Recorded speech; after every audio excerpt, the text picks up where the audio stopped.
Hey detectives, welcome back. We've got another mysterious case to explore. The case of Carly Ryan. Carly Ryan was born on January 31, 1992. In Australia, her mother, Sonia Ryan, was 20 years old at the time and raised her on her own. They lived in Stirling, a suburb of Adelaide in South Australia. She and her mother have a close relationship, always being a strong support for each other. Carly was a girl who always cared about others. She is also fascinated by many different subcultures and shares her passion for music with those close to her, along with her in-person friendships. She has many relationships on social media. She enjoyed spending time on platforms like MySpace and Vampire Freaks, where she interacted with others who shared her interest in subcultures such as goth on MySpace. Carly is known as SYSL. Her posts seem engaging and fit this nickname. Many of the photos she shared featured women tied with ropes or people using illegal drugs. Her profile lists interests such as drug use, smoking, drinking,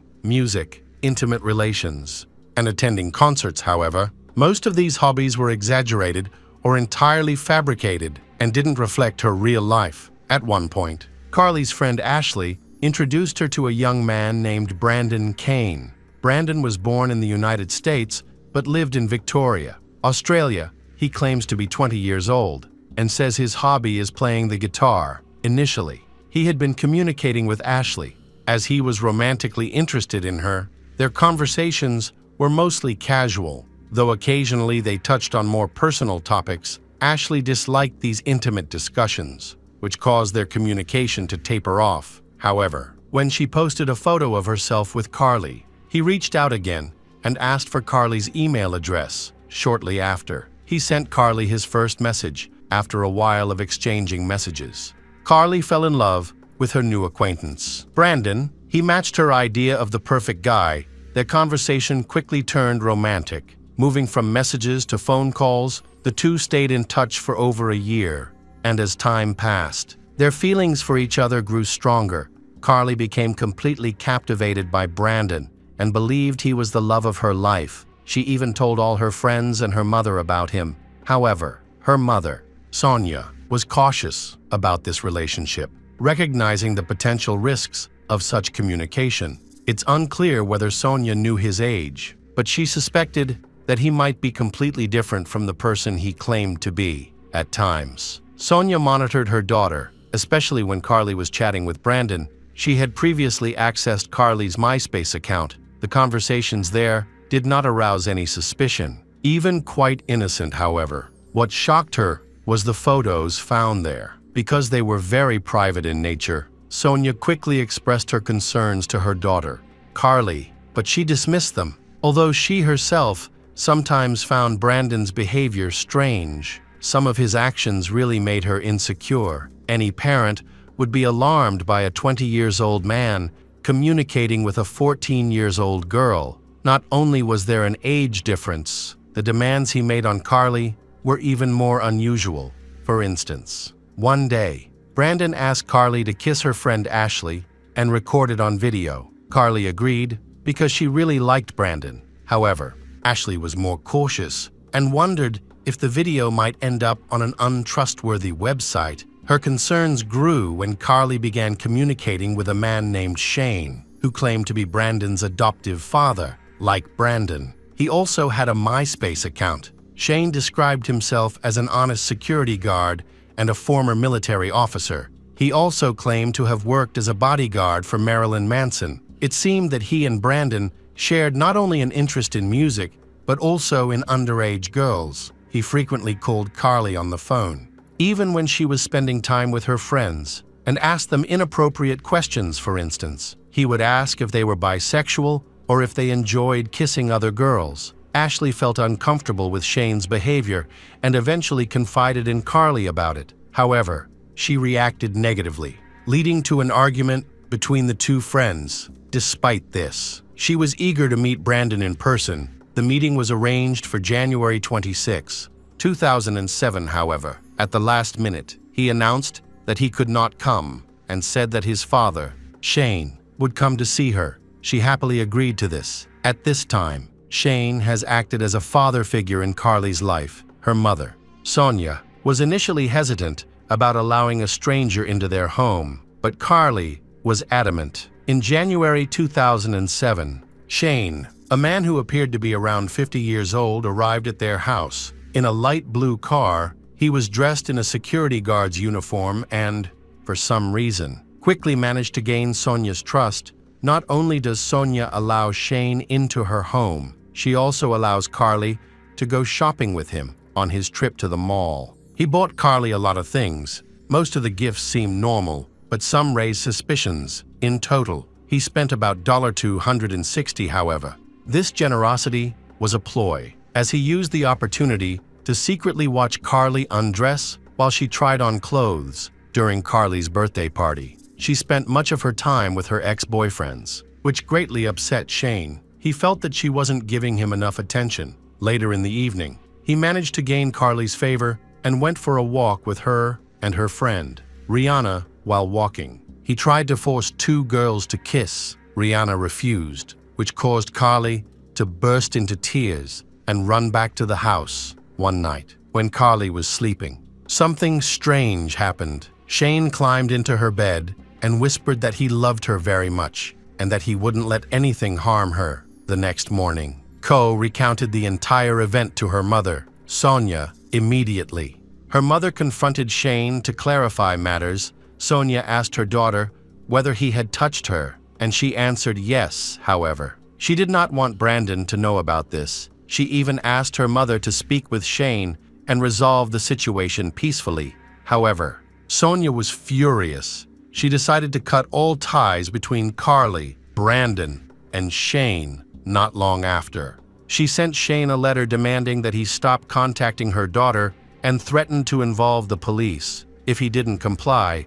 Shane's reply was full of anger. He acknowledged there was some truth to what Sonia had accused him of and warned her that he intended to sue her. Although Shane is no longer at their house, Sonia knows that she and her daughter, Carly, are still in danger. There's also a chance he'll try to get back in touch with Carly. However, at this stage, Sonia had no idea that the man who appeared in her house wasn't Shane. He wasn't a security guard, a former soldier, or even the father of someone named Brandon. In fact, both Shane and Brandon's identities are fabrications, created by the same person, Gary Francis Newman. But who is he? The woman, known to Australian media as Christine, found her home had become a prison after marrying Gary. He sought to take complete control of her life. Christine said he would often beat her for seemingly trivial reasons, such as wanting to go shopping with friends or being a few minutes late. These would send him into a rage. Christine worked at a strip club, and her husband, Gary, took all the money she earned when she refused to return to work. He forced her to go back. One day, when she mentioned she planned to go shopping with a friend, he violently dragged her into a room. He pinned her down and began beating her until she lost consciousness. Afterward, he left her lying on the floor. Miraculously, she managed to crawl to the front door, where Gary's mother happened to arrive, shocked by her condition. His mother immediately called a doctor. During the examination, the doctor asked Christine if her husband, Gary, had assaulted her. However, Gary's presence intimidated her into silence. He even squeezed her hand so hard that he broke several of her fingers. Eventually, she found the courage to escape and relocate to Melbourne. Gary seemed unbothered by her departure. He felt free and began to act on his instincts. He became interested in adult films featuring women in schoolgirl uniforms. It wasn't long before he had the idea to make his dark fantasies a reality before pursuing Carly. Gary has tried many times to get acquainted with other girls, each time assuming a new identity. Amazingly, between 2002 and 2003, he created over 200 MySpace accounts. During this period, he tried to establish contact with a 14-year-old girl in the United States, referring to her as a princess and even calling her his wife, using the pseudonym Nesh. He also spoke to another girl in Singapore and even flew there to meet her. However, she deceived him and did not show up. which deeply affected his mental health. He confided in a friend, saying the girl would pay for this betrayal. Gary's obsession soon spiraled out of control. At one point, he contemplated getting his own daughter, who was under 13 years old, to lure her into having intimate relations with him. Thankfully, he never acted on this horrific plan when it came to Carly. He hoped she would accept his advances and envisioned starting a new life with her. He even told his colleagues about his plans to move to Adelaide. However, when his intentions were exposed, he realized his dream was slipping away. Consumed by anger, he decided to seek revenge. He wanted Carly to suffer. That became his dark goal. During February, Gary and Carly remained in contact while impersonating Brandon. He hinted at Shane's presence, and she agreed to meet. His task was to find a young man to play the role of Brandon. He was well prepared for this plan.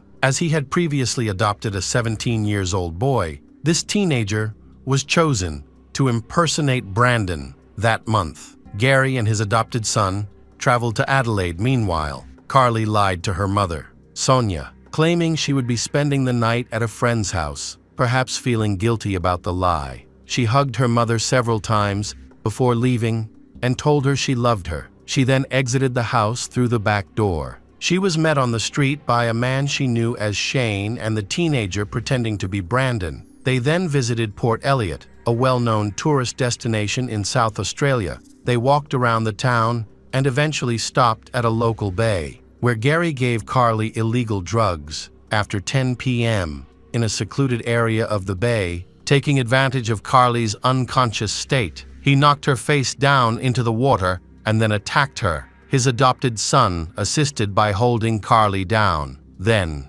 Gary struck her several times on the head, causing her to lose consciousness. Eventually, he and his adopted son threw her into the water, intending to drown her, and she did not survive. The next morning, a woman named Kim Griffin discovered Carly's lifeless body. Unable to find anyone nearby to assist, she ran to the closest parking lot, where she encountered a fisherman named Ian Slate. Ian agreed to help, and together they pulled Carly's body onto the shore. After checking for a pulse, they realized she was already dead. Minutes later, Kim contacted the police and emergency services. On February 20, 2007, Carly was officially declared deceased.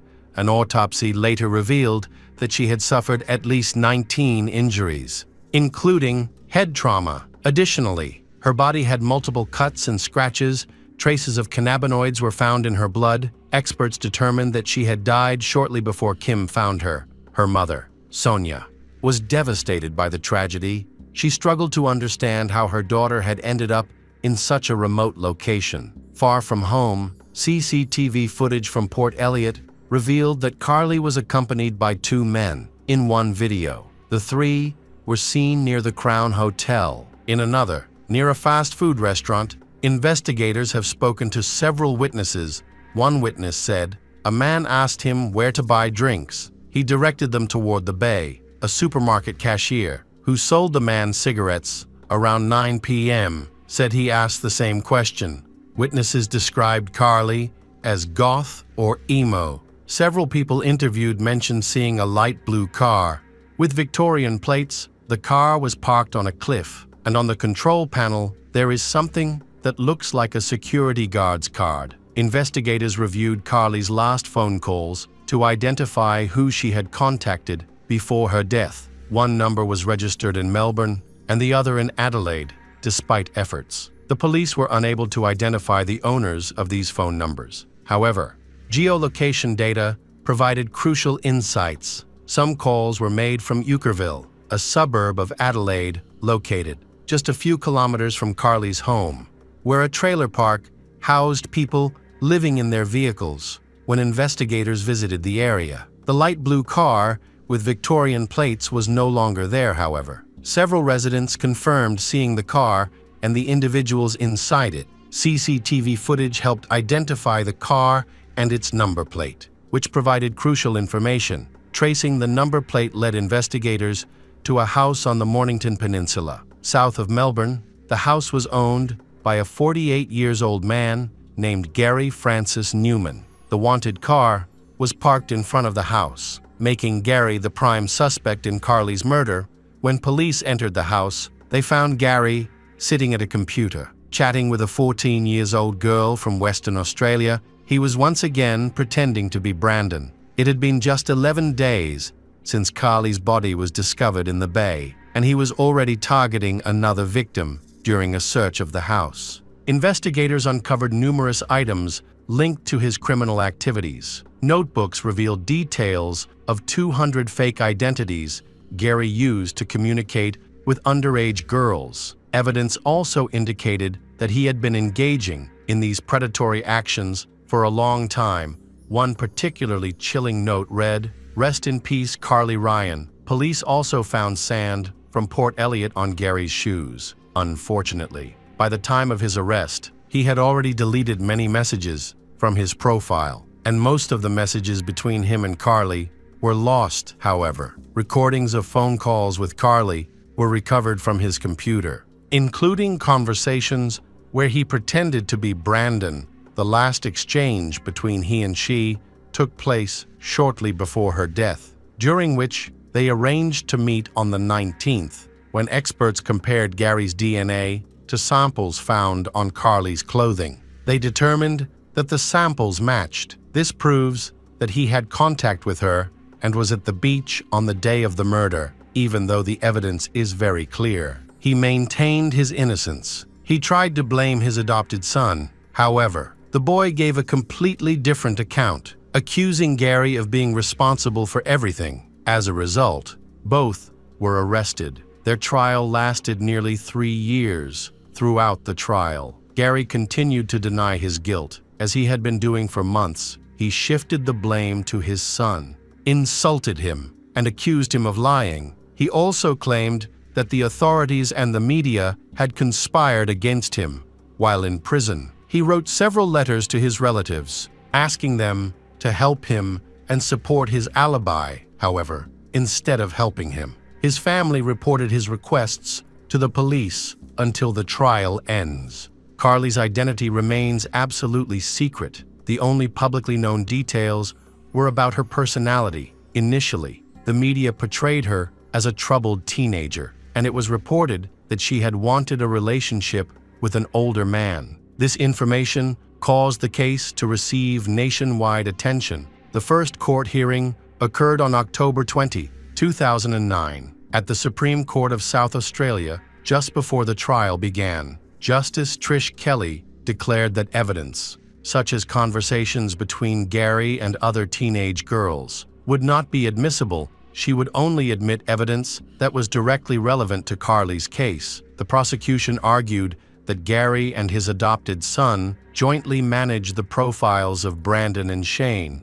However, the son's defense claimed he merely helped his father cover up the crime. For a long time, Gary and his legal team tried to shift all blame for Carly's death onto his adopted son. However, during a court appearance in January 2010, he shocked everyone by changing his stance. He claimed neither he nor his son was responsible for her death. He asserted that he never had feelings for Carly and describes their relationship as similar to that between a stepfather and daughter. Furthermore, Gary says that he has no feelings for anyone, as he is asexual, meaning he is not interested in intimacy. However, this was only his testimony in court, according to Gary. The only person who had feelings for Carly was his adopted son. Gary claims he pretended to be Shane. While his adopted son played the role of Brandon, he explained that he had been obsessed with social media for a long time, which he attributed to his bipolar disorder and obsessive-compulsive disorder. He stated that he fabricated the situation as part of a study, which he intended to use for writing a book about social media manipulation. Although he denies causing Carly's death, he admits to taking her away from her home to explain his actions. Gary said that Carly and his adopted son had attended a party in town, and only then did he meet them. Finally, he and his son returned home. Leaving Carly alone on the beach, he hoped that this testimony would have his charges reduced to manslaughter, suggesting that Carly had harmed herself. However, The jury did not accept this testimony. As a result, Gary Francis Newman was convicted of Carly's murder. On January 21, 2012, a judge sentenced Gary to life in prison without the possibility of parole until he had served 29 years. All charges against his adopted son, who was a minor at the time, were dropped. The son's identity was never revealed following the trial. Sonia Ko founded the Carly Ryan Foundation, a nonprofit focused on promoting online safety following the tragic loss of her daughter Carly. Her goal was not to stop young people from using the internet, but to ensure they could do so safely over time. The foundation's efforts led to the introduction of a new law addressing grooming and cybercrimes, particularly cases where offenders concealed their age and identity. Sonia regularly gives educational presentations to schools in Australia and New Zealand. She is a symbol of resilience for many families and always try our best to prevent similar situations from happening again. Welcome back, detectives. Let's dive into another horrible case. The case of Lillelid family. Vidar Lillelid was from Bergen, Norway. At just 20 years old, he decided to Florida, USA, to pursue his dreams.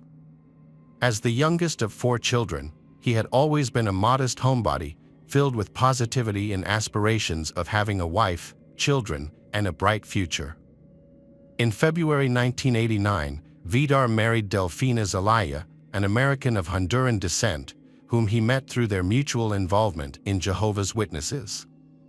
Then, they decided to move to Miami. In 1990, they welcomed their first child, a daughter named Tabitha. However, they soon realized they wanted a quieter life away from the hustle and bustle of Miami, forcing them to seek a more peaceful place to raise their children. Vidar and Delfina found a home on the outskirts of Knoxville, in a suburb called Powell. This typical American suburb offered tranquility, beautiful natural scenery, and a tight-knit community. The young couple was warmly received by the locals, and it felt like their search for a better living environment had finally come to an end, allowing them to enjoy a serene life. In 1995, Vidar and Delfina welcomed their son, Peter.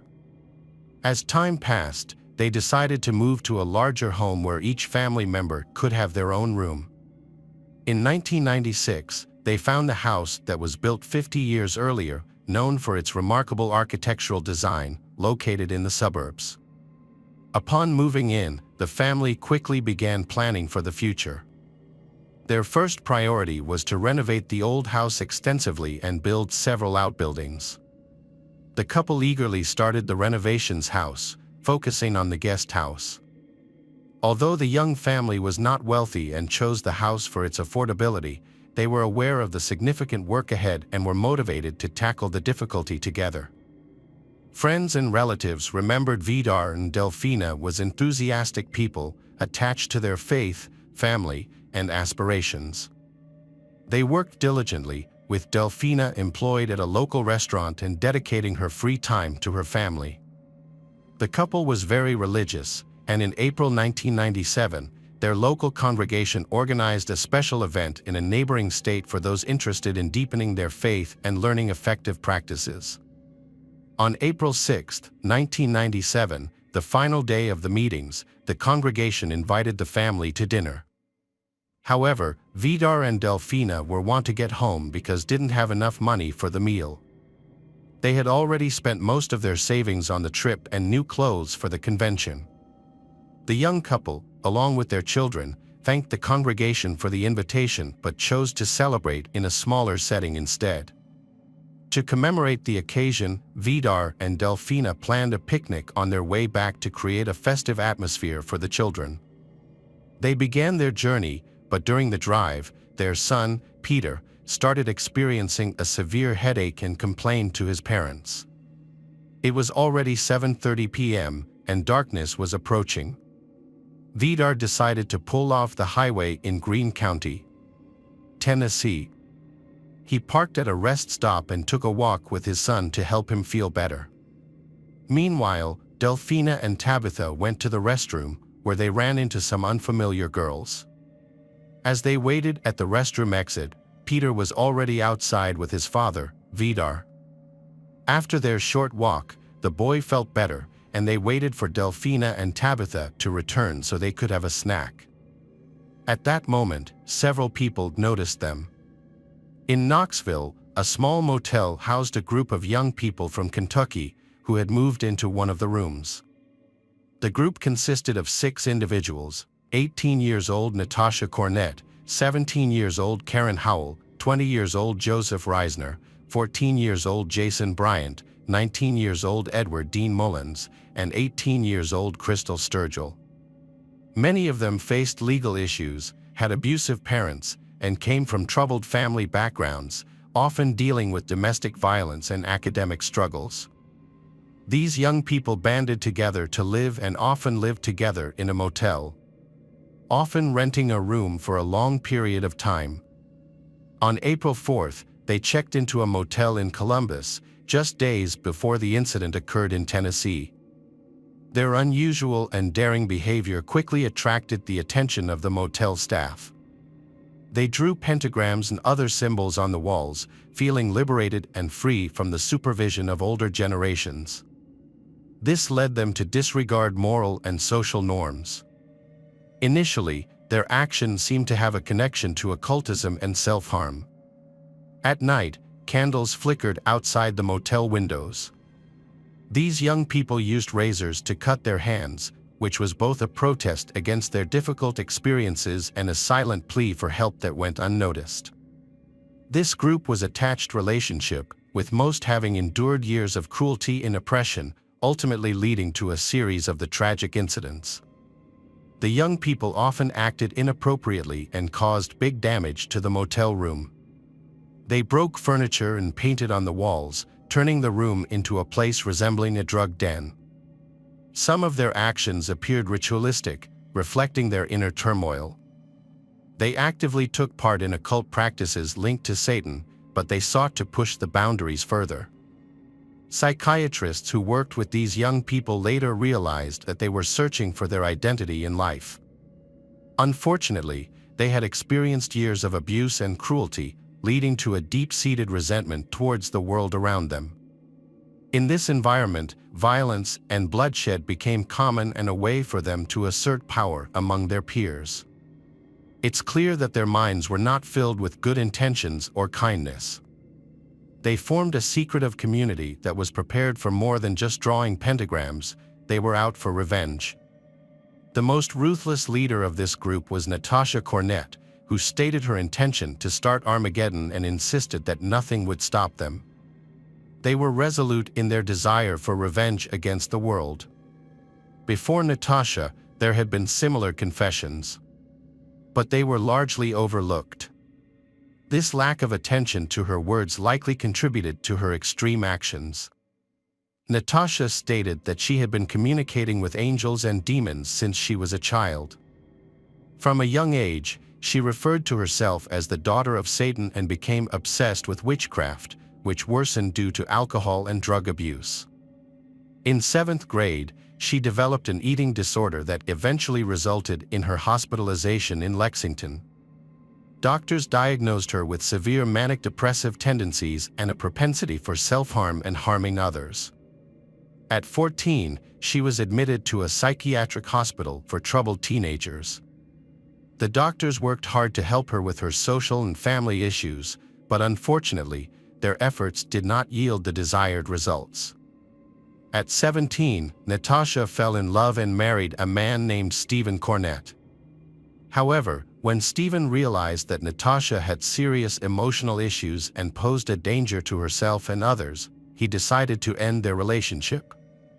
This breakup deeply affected Natasha, who was already struggling with her mental health, and her condition worsened after she moved to New Orleans. There, she suffered a brutal attack by 5 men, which resulted in severe emotional trauma and further deterioration of her mental state. Natasha became obsessed with the movie Natural Born Killers, which features a young couple traveling across America and committing murders.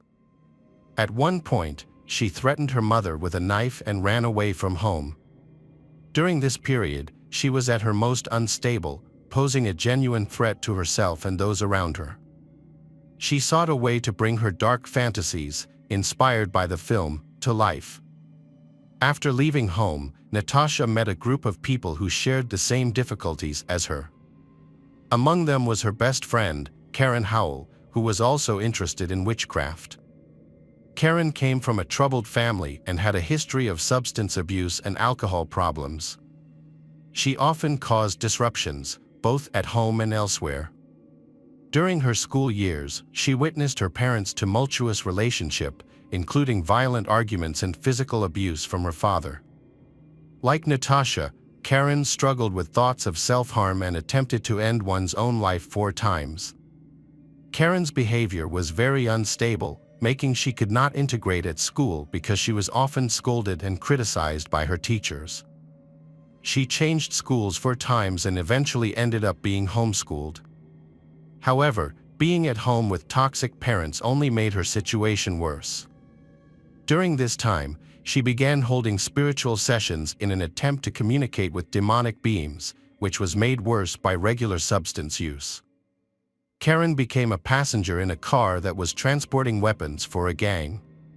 Driving the unreliable car was her boyfriend, Joseph Reisner, who was born in Khazar on October 13, 1976. He never knew his biological father and took on his stepfather's surname when the family moved to Georgia. Joseph's parents' relationship deteriorated significantly, leading to their divorce. His mother, Mary, became actively involved in church activities. By then, Joseph had a reputation as a drug user. He started using drugs at the age of 10 and quickly progressed to harder substances. Joseph claimed to have had intimate experiences with 2 nannies who took care of him. His mother remarried when he was 18, but he continued to use illegal drugs, struggling to connect with his peers. He dated Natasha for a while but broke up with her, although they remained friendly. He then began a relationship with Natasha's best friend, Karen. In December, Joseph joined the army, hoping to build a military career. However, he struggled with substance abuse and was discharged. Feeling lost, he decided to leave everything behind and join a group led by Natasha. During this time, Natasha began dating Edward Dean Mullins, who was born on January 26, 1978. Edward came from a reputable family and did not usually have problems with the law. He worked at a grocery store and was very religious, attending church with his family. However, this changed after he met Natasha. She begins to control him, causing his behavior to change in a worrying direction. He stopped attending church and sided with Natasha against his parents, who were trying to help him return to a healthier life. Sadly, Natasha's influence outweighed his mother's concerns. Edward eventually ran away from home and moved into a motel. Their relationship deepened to the point where they began planning a wedding. The youngest member of the group was 14 years old Jason Bryant, born on July 18, 1982, in the small coal mining town of Helia. Despite his age, he had been on the police's radar for some time. His problems began after he using drugs and alcohol. In fact, his struggles started even earlier, as he had a developmental delay discovered in school, with an IQ of only 85. This thing caused emotional and social issues that negatively affected his life. His parents were indifferent to his struggles, and it was only after meeting Natasha that he decided to become part of the group. During this time, he was involved in a rehabilitation program where specialists tried to help him improve his condition. Unfortunately, their efforts were not enough, and he ultimately gave up on trying to change. Jason and Natasha even engaged in drinking each other's blood, believing it to be a demonstration of their deep love, convinced that it would strengthen their connection.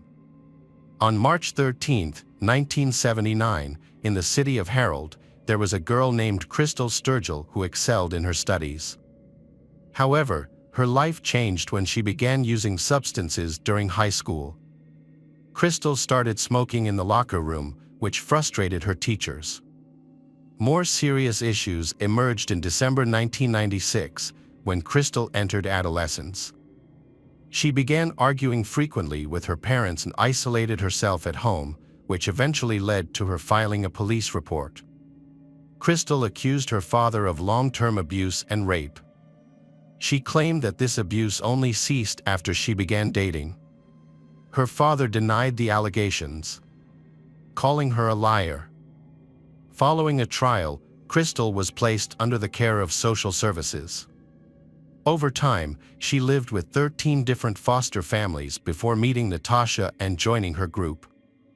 In fact, Natasha's Armageddon Cornet plan is already starting to become a reality. On April 6th, the group broke into the home of a police officer living nearby. The homeowner was OTV. They successfully entered, stealing pistols of the .and.P caliber, 2 boxes of ammunition, and $500 in cash.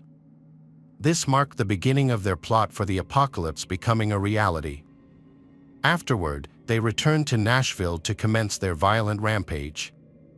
The group, made up of reckless young people, was traveling in a car that was in poor condition, seemingly on the verge of breaking down. The driver, worried about the car's reliability, was speeding over 30 kilometers per hour above the limit when the police stopped them. They received a fine, but this was just one of many legal issues they would encounter.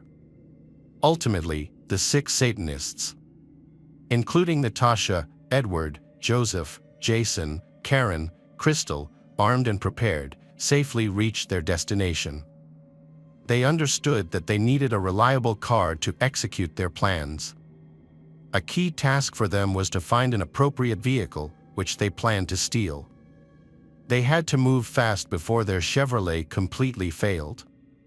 As they continued their journey, prepared for serious crimes, they came across a woman named Delphina Zelaya, who was heading home and had paused at a restroom. While Karen and Natasha went into the restroom, the rest of their group waited in the vehicle. They began discussing their criminal plans and suddenly remembered they had left evidence of their earlier speeding violation. At that moment, they had weapons and money with cartridges in the car, which made them realize they could face serious legal trouble. To avoid getting caught, they decided they needed to change cars. Initially, they considered burning the vehicle. Just then, they spotted Peter and his father, Vidar, as the Lillelid family parked nearby. Natasha's group immediately attracted the attention of the Lillelid family when they came out of the restroom. Delphina approaches Natasha and Karen, who are wearing multiple layers of clothing. She asked if they believed in God, but they said no. She then offered them a religious brochure, while her friendly husband, Vidar, invited the people in Natasha's group to join their picnic. Natasha's group, identifying as Satanists, saw that the family Lillelid had come in a van, which they thought was ideal for their malicious intentions. This sparked a dark plan in the minds of Natasha's group decided to act. They casually joined the family's Lillelid meal. Joseph and Jason were the first to approach the table, followed closely by Natasha and Karen. Seizing the opportunity, Joseph slipped away to the car where Edward and Crystal were waiting. He quietly informed them that it was time to act. Joseph then and people in their group moved stealthily through the parking lot, ensuring no one was watching. Joseph aimed his gun at Vidar, apologized for the situation, and warned that nothing would happen if his family obeyed them. Raised the gun at Vidar, Joseph led him to the minivan. Vidar offered money and a car in exchange for his family release, but Natasha's group insisted on taking all his family to a remote location. They drove the entire family away, with Natasha, Karen, and Jason following closely behind. Joseph remained in his Chevrolet with Edward and Crystal. Vidar was driving the minivan, while one of the kidnappers, armed with a 9mm pistol, kept him under control. The company drove several kilometers before taking a turn onto the first side road they found. After traveling a bit further, they stopped in an isolated area. Holding hands tightly, Lillard family prayed to God for protection from their predicament. Meanwhile, Natasha's group began to discuss their next steps. Natasha hesitated to release Lillard's family for fear they might report them to the police. Vidar and his family were once again offered money in exchange for their freedom, pleading to be released with a promise not to inform the police. Natasha's group argued among themselves, with some advocating for the execution of the entire Lillard family. Jason was against releasing Lillard family, but assured that he would not harm Tabitha and Peter. He persuaded Karen and Natasha to go back to the van where Joseph was waiting. Shortly after, gunfire erupted in the street during the summer. Vidar was shot multiple times. The first bullet struck his eye, followed by 5 shots fired at close range into his chest using 2 pistols stolen from a police officer. The assailant then shot Delfina 8 times, with 2 bullets breaking her femur, 1 hitting her arm, and ultimately, she was shot in the stomach while already on the ground. Both Delfina and Vidar were killed with pistols of different calibers. The medical examiner concluded that 28-year-old Delfina did not die instantly. Instead, it struggled for about 20 minutes after the attack. Unfortunately, Natasha's group did not stop there. They broke their promise and they turned to attack Tabitha and Peter. With Tabitha, they shot her once in the head with a .25 caliber weapon. As for Peter, they fired 2 shots. The first bullet entered behind the right ear and exited through the right eye, while the second shot hit the back and pierced the right lung. This account of incident is based on the testimony of Natasha Cornett, whose story aligns most closely with the evidence. However, she is not considered completely reliable. From the start, Natasha claimed that Jason was responsible for the murders.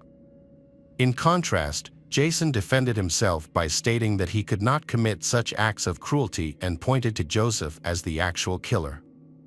At that time, Joseph said he was sitting in the van with his eyes closed to avoid seeing what was happening outside.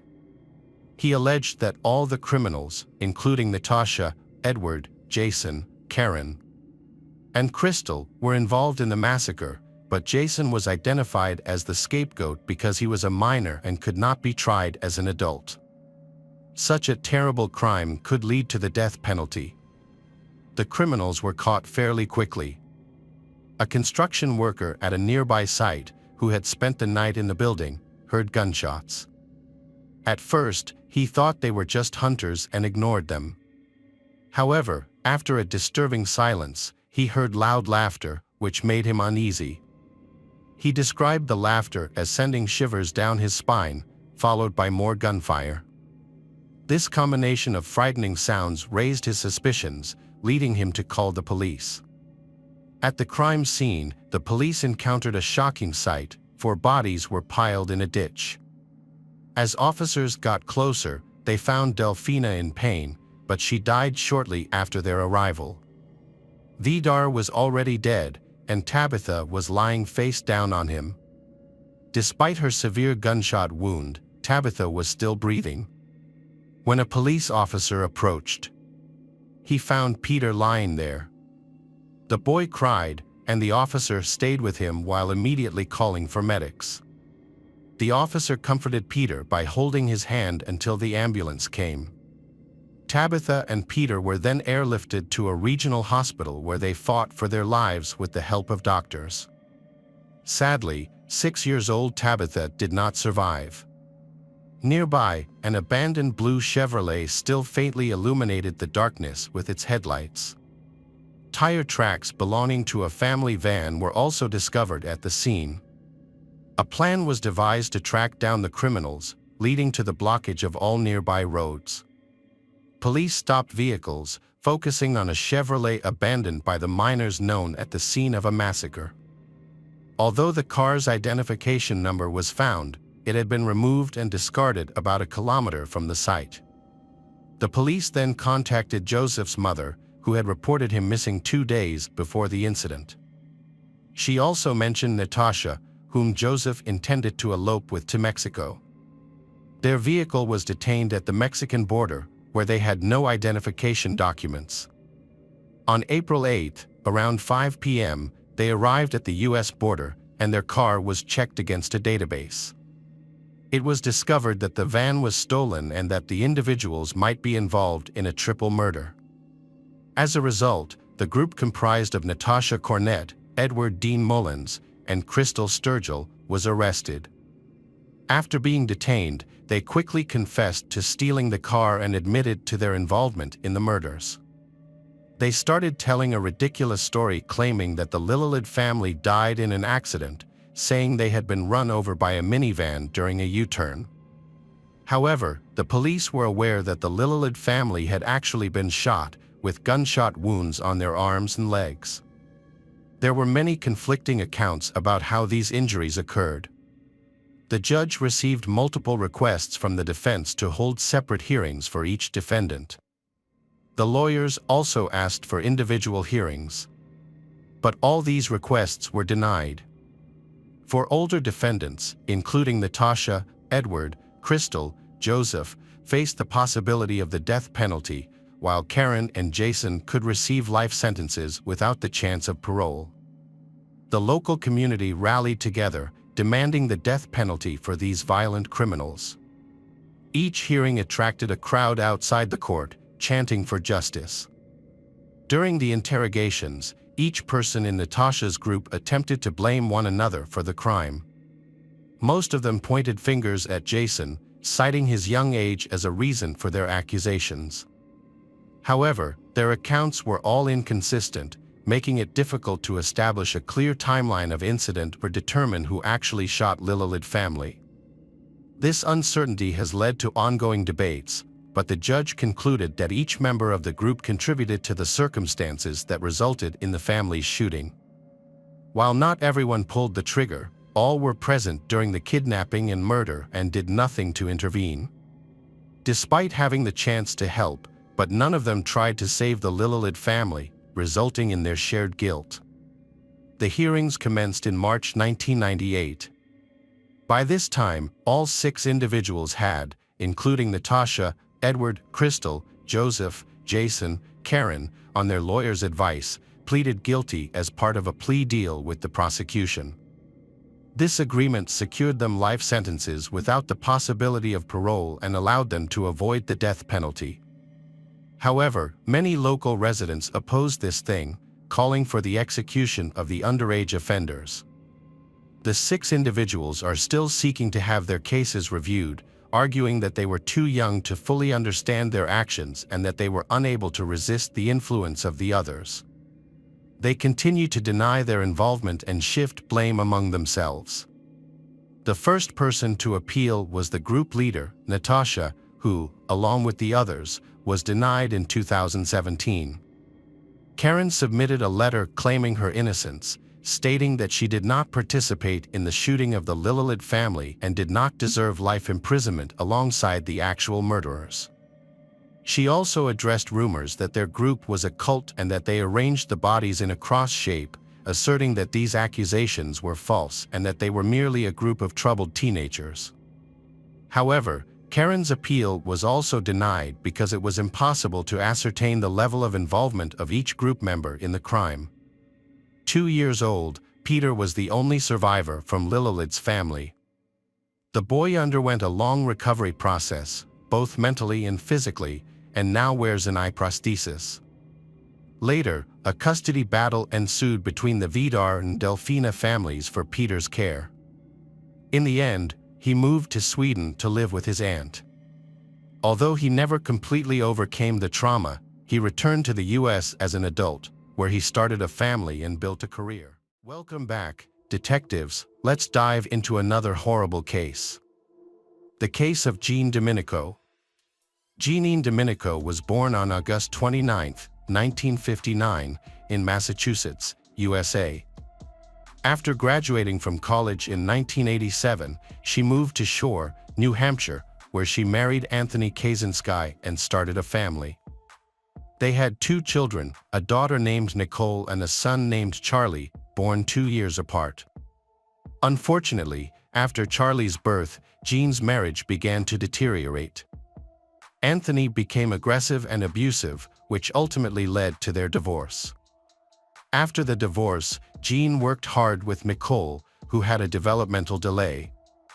Because of Jean's dedication, Nicole learned to manage her condition by the time she started school. However, after enrolling her children in school, Jean faced financial difficulties and wanted to work more.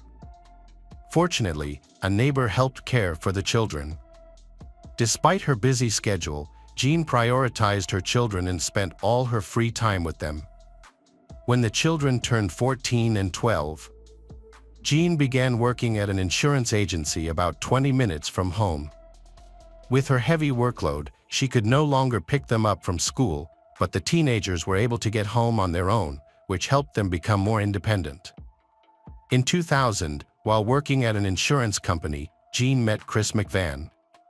He was attracted to her professionalism and deep love for her children. They began dating and eventually became engaged, but Jean chose to postpone their wedding plans. She lived in a small house that was too small for the three of them, while Chris had a spacious house of his own. Although Chris was eager for them to move in together, Jean asked them to wait until her children were older, wanting to build her life with them without the added stress. Chris was very understanding and sometimes slept over, but he preferred to leave early in the morning to avoid having to queue for the bathroom. As Nicole's daughter turned 16, she entered a typical rebellious phase and started a relationship that Jean disapproved of. At the same time, Charlie began associating with a bad crowd, becoming hot-tempered and aggressive. It appeared that his transition into adulthood would be even more challenging than his sister's. Jean worried greatly while she was at work, leaving the children at home alone. She was particularly concerned because their biological father had been a domestic abuser who frequently resorted to violence, and Jean feared that her son might follow that same path. On August 6, 2003, the family's day started like any other. Chris woke up at 6 a.m., kissed Jean, and went to work, looking forward to dinner that evening. Jean finished work at 5 p.m. and went home, while Chris was still busy in a meeting. When Chris's meeting finally ended around 7 p.m., he called Jean to check in before they went out for dinner, but he was surprised when she didn't answer. He thought she might be out walking the dogs or busy getting ready. Before leaving the office, Chris noticed he had a missed call from his daughter Nicole, along with a long voicemail. In the message, Nicole sounded worried and frustrated because she had not been able to reach her mother or brother. She said she was going to be with her boyfriend William. The way she spoke was so chaotic that it was difficult for Chris to understand how serious the situation was. Chris decided to drive to Jean's house to talk things over. When he arrived, he quickly noticed Jean's car in the driveway, indicating she wasn't out walking the dogs, as they were barking in the backyard. Chris thought Jean should have been home for at least 2 hours and had enough time to finish her chores before dinner. However, the house was dark and there was no sign of her. Concerned and not getting any response to his calls, Chris used his spare key to unlock the door. Once inside, he found the house eerily quiet, with the lights off as if the power had been cut. He called out for Jean as he moved through the dark rooms, but there was no reply. As his eyes adjusted to the dimness, he spotted Jean lying motionless on the kitchen floor. Chris feared she had passed out again due to her new strict diet, as she had fainted several times before from hunger. Worried she might have hit her head, he rushed over, shook her gently, and called her name, pleading for her to wake up, but she didn't respond. In the dark, Chris saw a puddle of blood beneath Jean. Panicking, he took out his mobile phone and called the rescue service. When the dispatcher answered, Chris's voice trembled, and he mumbled in confusion. He told the operator that he thought Jean had fainted due to her diet and had hit her head, which explained the blood. Without any light, he couldn't grasp how serious the situation truly was. As he waited for the police and medics, Chris sat in a chair, trying to calm down. He failed to notice the bloodstains scattered across the kitchen or the broken and disordered furniture around him. On the refrigerator, there was a note from his daughter. It explained that she wouldn't be joining the family for dinner because she was going out with her boyfriend. The note was signed William and Nicole, expressing their love and gratitude for Jean. Throughout the ordeal, Chris stayed in contact with the 911 dispatcher. However, due to his panic and shock, he struggled to follow the instructions and couldn't check for a pulse. While on hold waiting for the police, he still clung to the hope that Jean was alive. He knelt beside her, cradled her head, and gently fixed her hair. He kissed her and whispered that he loved her. In that moment, he felt how cold she was and noticed her vacant, glassy eyes. Chris came to the painful realization that Jean was dead, but he couldn't accept it. The nearest police patrol was just minutes away from the Jean's home. When the officers arrived, they were confronted with a gruesome scene. 43-year-old Jean lay in a pool of her own blood in the kitchen, having been brutally stabbed and beaten. It was clear her death was violent. Understandably, Chris, her lover, became the primary suspect. He was visibly shaking when the patrol arrived, struggling to speak after discovering her body. Karen Smith, a 29-year-old mother of 3 and a frequent babysitter for Jean, saw the disturbance in the yard and went to investigate. While Jean's fiancé was in shock and crying, the police spoke with the neighbor, hoping she might have heard or seen something during the attack. Unfortunately, she couldn't offer any useful information. The police cordoned off the area around the house, preventing local residents from entering the secured zone while they conducted their investigation. When local residents learned about the murder, they were heartbroken. The Jean was a kind and vibrant woman, making her death particularly shocking to those who knew her. Neighbors felt unsafe knowing that a dangerous killer was still at large. At the crime scene, police uncovered evidence of a horrific attack involving multiple knives. One knife was found in the sink with a broken handle, while the blade lay on the floor near the victim's body, suggesting it broke during the assault. Another knife was discovered in the backyard, and a bloody palm print was found on the refrigerator. A trail of blood stretched from the kitchen to the living room, leaving even seasoned police officers stunned by the severity of the crime. Police noted that the killer appeared so angry that they did not care about the evidence they left behind. This type of behavior often indicates that the perpetrator had a personal connection to the victim and may have harbored a deep grudge against her. After a brief examination of the scene, the officers returned to Chris, who was still in shock and struggling to answer even basic questions. They watched Chris closely, as he was the prime suspect due to his unusual behavior and the circumstances surrounding him. Once Chris was able to speak with the officers, he shared his own suspicions. After realizing that Jean's death was not an accidental fall, he believed that only one person could be responsible. In his opinion, Jean's ex-husband, Anthony Kaczynski, was abusive and had a troubled relationship with her. The police recorded his statement and spoke to Jean's neighbors and relatives, who confirmed that Jean had indeed had problems with Anthony. She had previously mentioned being afraid of him. It was known that the teenager had a bad relationship with his mother. He felt angry with her because they had become estranged from his father and other issues. After hearing the conversation, Charlie believed that his father could not have harmed his mother, so he reported this belief to the police. He quickly called his father to clarify, and Anthony assured Charlie that he had nothing to do with the incident. Later, Anthony's alibi was verified. Chris said that Jean was so afraid that she wouldn't even keep knives in the house, fearing that her son Charlie might use them in future conflicts. In fact, Jean was so afraid of sharp objects that she refused to even keep them in the house. Before she started dating Chris, she had confided many times that she felt like she was about to die from cold weapons. Surprisingly, this strange obsession turned out to be a premonition. After Chris gave her a set of knives, Jean had a hard time agreeing to use them. At first, she locked the set in her bedroom when she went to sleep. Gradually, She got used to it and started using it recently. Before the tragedy, Nicole and Jean's arguments began. Nicole increasingly clashed with her mother, who still treated her like a child. One of the main obstacles was Nicole's relationship with her boyfriend. Jean was not sure Nicole was old enough to be with Nicole's 18-year-old bad boy, William. At the time of the massacre, they had been dating for over a year. They mostly communicated on the internet. Jean and her daughter disagreed on this issue. Nicole met William in May 2002 when she was 14 years old, and the guy was 17. They began to correspond, and their connection immediately strengthened.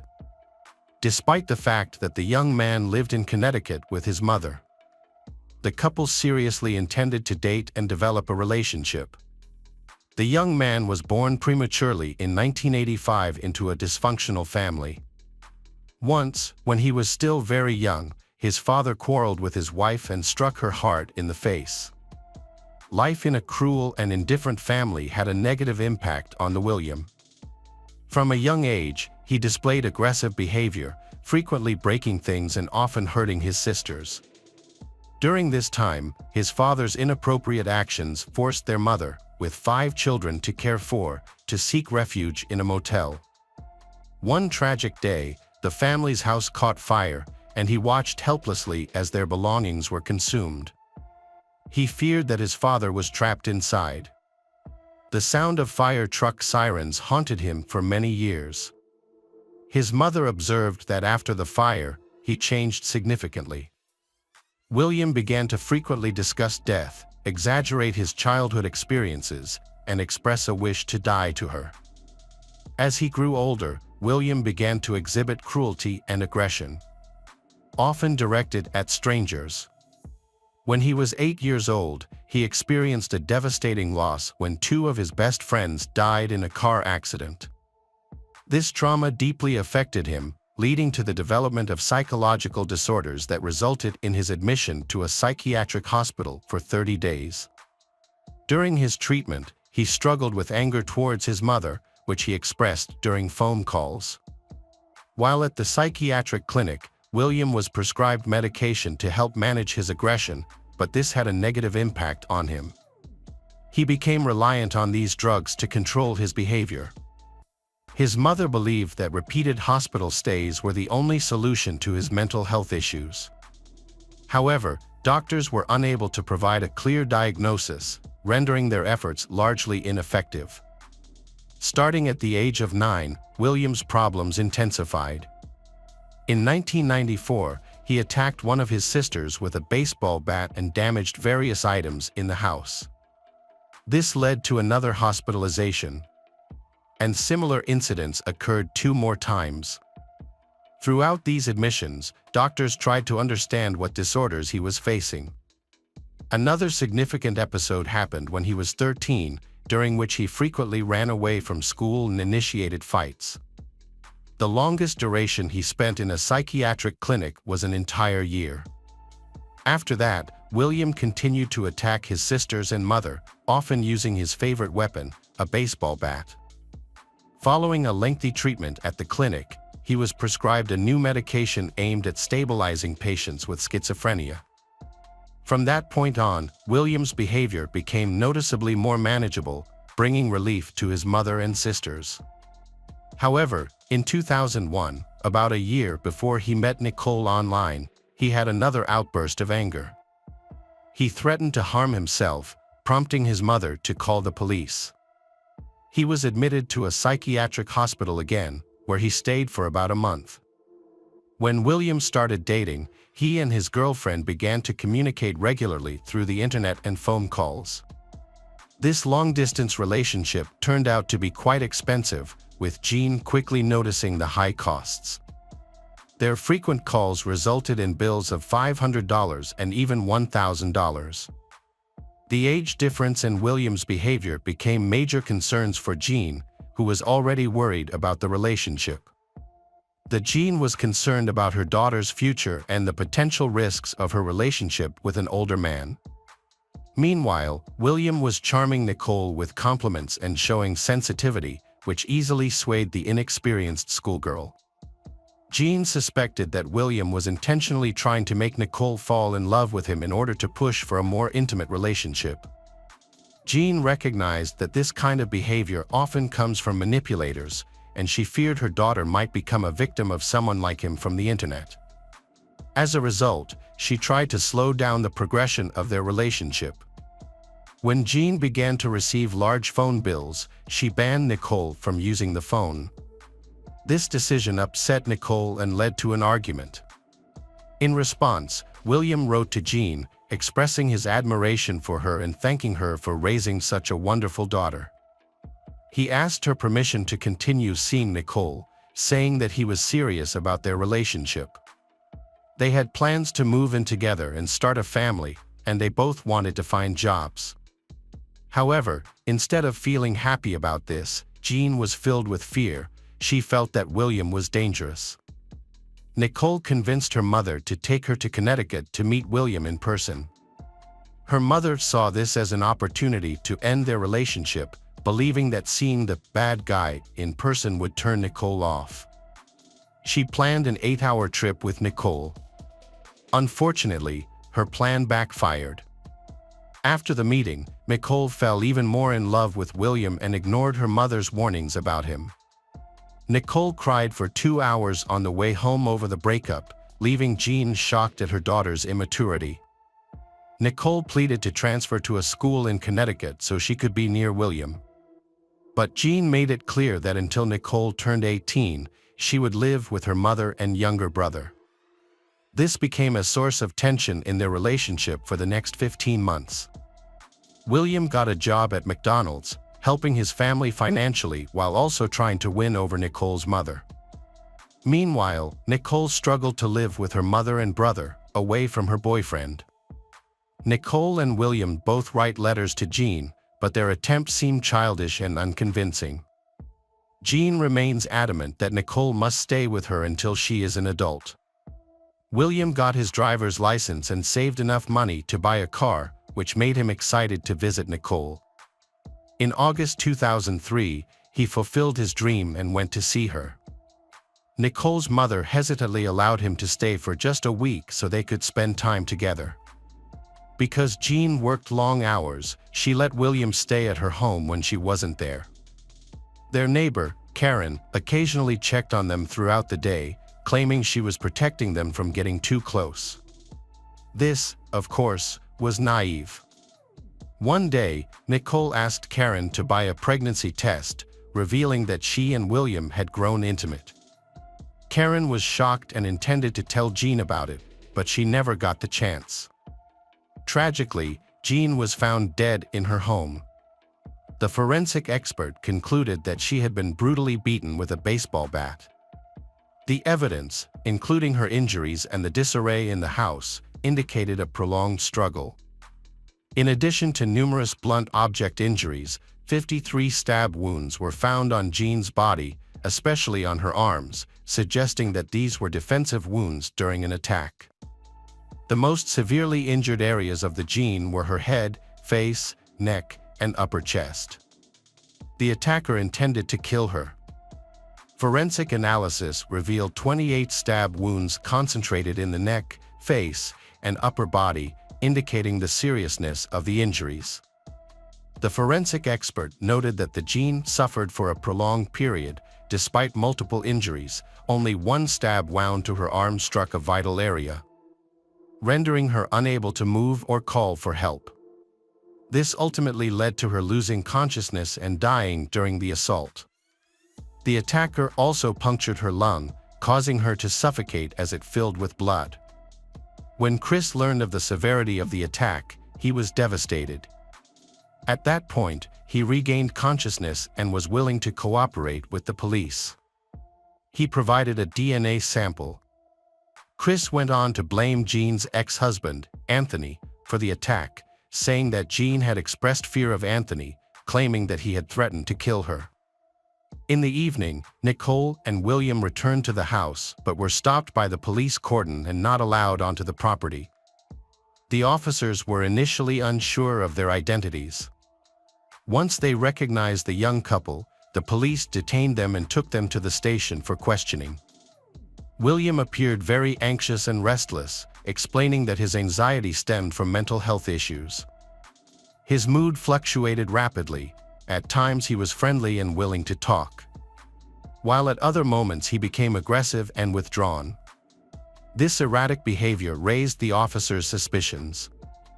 Nicole and William were interrogated separately.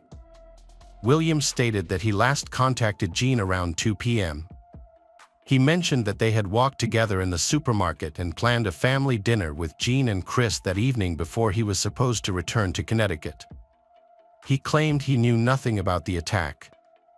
In contrast, Nicole began crying immediately, making it hard to understand her. She became even more distressed when she learned about her mother's death.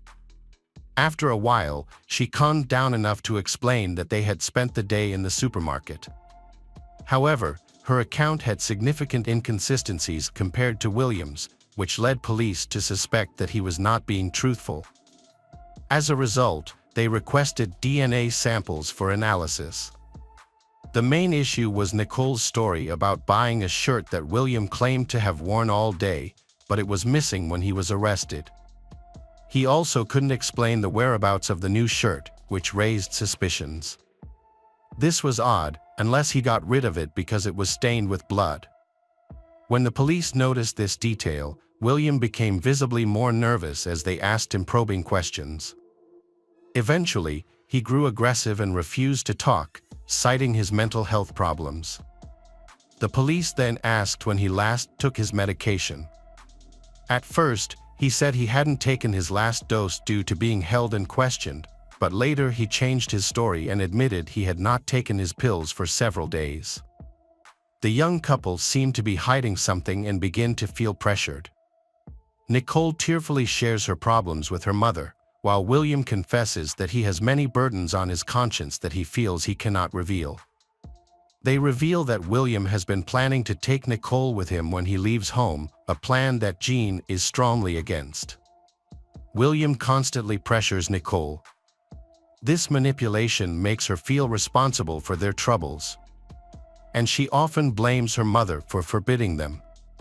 Eventually, the couple managed to escape from the police station, but they were caught again 2 days later.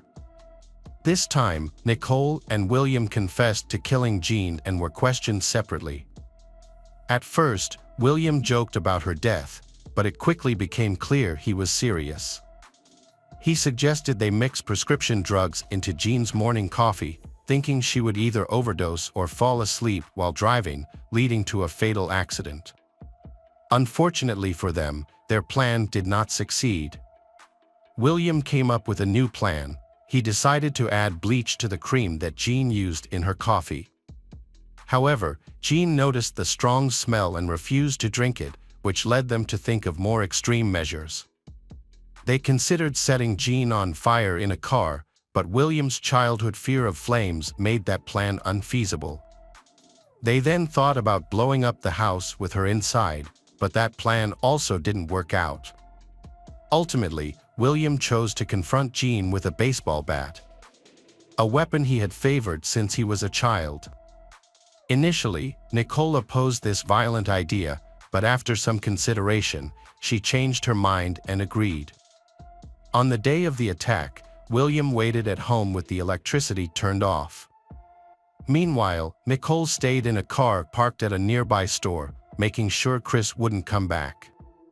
When Jean entered the house, an argument broke out between her and William. In a sudden moment of escalation, he grabbed the baseball bat, marking it as the point of no return. The confrontation quickly turned violent as he swung the bat.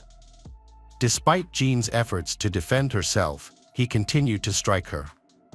Then, he picked up a larger knife and inflicted even more injuries. When police asked William how many times he stabbed Jean, he said it was about 8, but that was a significant understatement. In reality, he inflicted 53 stab wounds on her. After the brutal incident, William tried to clean up the house before going back to the car where Nicole was waiting. Visibly shaken, he urged Nicole to go home and get him a towel to clean up the blood, and she agreed. Nicole entered the house, unfortunately stepping over her mother's body. She left a note on the refrigerator, took a towel and a knife she found, but then discarded both items before going to get William a change of clothes. The police collected evidence at the crime scene, including bloody handprints on clothes and shoes. William and Nicole were arrested and charged with first-degree murder and conspiracy. From the start, William's lawyer highlighted his mental health issues. However, according to the prosecutor's office, William was aware of his actions during the attack and had meticulously planned the crime. Nicole convinced the prosecution to accept a deal. As part of this agreement, she later testified against William, resulting in her receiving a prison sentence. However, she could reduce her sentence by 5 years if she completed an educational program while incarcerated. In 2005, William's trial began. Nicole claimed her actions were motivated by innocence and love, but she had played a role in the tragedy of her mother's death. The defense highlighted William's family problems. It was known that his mother drank heavily during her pregnancy, which may have contributed to his premature birth and many of his developmental challenges. The prosecution argued that Nicole had incited him to kill his mother. Nicole was aware that her boyfriend struggled with anger management. According to the defense, she exploited William for her own gain. William argued that he should be placed in a mental hospital instead of prison. However, the trial did not support this request. The jury found William Sullivan guilty and the judge sentenced him to life in prison without the possibility of parole. Hello again, true crime fans, we've got another mysterious case to explore. The case of Lynn Hernan. In Wisconsin, USA, there is a small town with a population of around 15,000, located near Milwaukee. On October 3, 2018, the tranquility of this town was shattered when Jesse Kerchevsky, the caregiver for Lynn Hernan, called 911. Jesse reported finding 62-year-old Lynn. There was no sign of life in her apartment, sitting in a reclined position amid a mess of scattered medications. Jesse informed the dispatcher that Lynn had been experiencing severe stomach pains for several months, which had been worsening over time. This pain may have led Lynn to take a lethal dose of medications. When emergency services arrived, the doctors confirmed Lynn Hernan's death, which was presumed to be due to poisoning. It was essential to perform all necessary tests, including toxicology, to determine the cause of Lynn's death. They took her to the forensic experts table, where blood was drawn, tissue samples were examined. And an unusual finding was a very high level of tetrazolline A. While this substance is found in certain drugs, none of the tablets located around the body contained it. As it turns out, tetrazolline A is found in some eye drops sold without a prescription, which are used to relieve eye redness and inflammation. This is particularly useful for allergic reactions and mild eye fatigue, and a few drops are typically sufficient. While these eye drops are safe when applied to the eyes, they can be harmful and even dangerous if ingested, especially in large amounts. Ingesting a significant quantity can lead to serious consequences, including vomiting, internal bleeding, memory loss, and even death at high doses. This aligns with the nurse's description of the prolonged suffering from stomach pain experienced by Lynn. The medical examiner's court was alarmed by the unusual circumstances surrounding Lynn's death, as there are much less painful and quicker ways to die. At 62, she likely did not want to endure suffering for months before dying. It appeared that her pain was due to a gradual increase in tetrazolline A levels in her blood. Based on this, the expert suggested that she might have been murdered. After reviewing the autopsy report, detectives concurred and initiated a criminal investigation. Lynn Hernan had no children and had outlived all her relatives. The first person police contacted to gather details about her death, even before the toxicology report was complete, was her nurse, 39-year-old Jesse Kerchevsky. Jesse had been caring for Lynn, who lived alone, for several years, and their relationship was described as friendly. Lynn saw Jesse not just as a nurse, but as a true confidant. About 5 years prior to the incident, Lynn struggled with both physical and mental health issues, including depression and chronic obstructive pulmonary disease. So she needed to be supervised, however, but no one in her family could help her. She dealt with several illnesses, but the most agonizing was her stomach pain. In the final months of her life, she could only consume soup due to intestinal problems. Jesse carefully overseen her diet and medication. Following the incident, Jesse was promptly called to the police station for questioning. Forensic experts were analyzing the body and gathering materials for a toxicology test. Initially, it seemed that police was simply obtaining information from Jesse. However, it quickly became clear that the situation was more complicated than it appeared. During the inquiry, both Jesse and her mother, Jennifer Flower, were present. Jesse's mother was worried because she believed her daughter might be in danger. She felt the detectives were overly focused on Jesse and might be trying to accuse her of murder. Ironically, her concerns only increased suspicion towards Jesse instead of alleviating it. The police tried to clarify with Jesse the cause that led to Lynn's tragic end. They questioned Jesse about why Lynn chose to end her life in such a dramatic manner. At this time, no one doubted Jesse's account.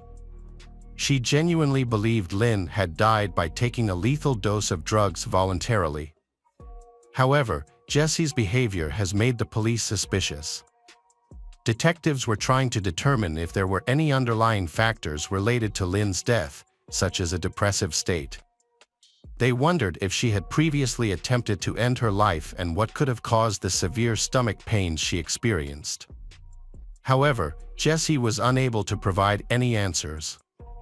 It appeared that she was not only grieving the loss of her employer but also withholding important information. Ultimately, Jesse was released due to a lack of evidence. The investigators were awaiting the official conclusions from a forensic expert following a toxicological examination. After the police became suspicious of Nurse Jennifer, they began to keep an eye on her mother, Jennifer. They interviewed Jennifer and learned that she had been a close friend of Lynn. She had helped her daughter, Jessie, secure a job with Lynn's home.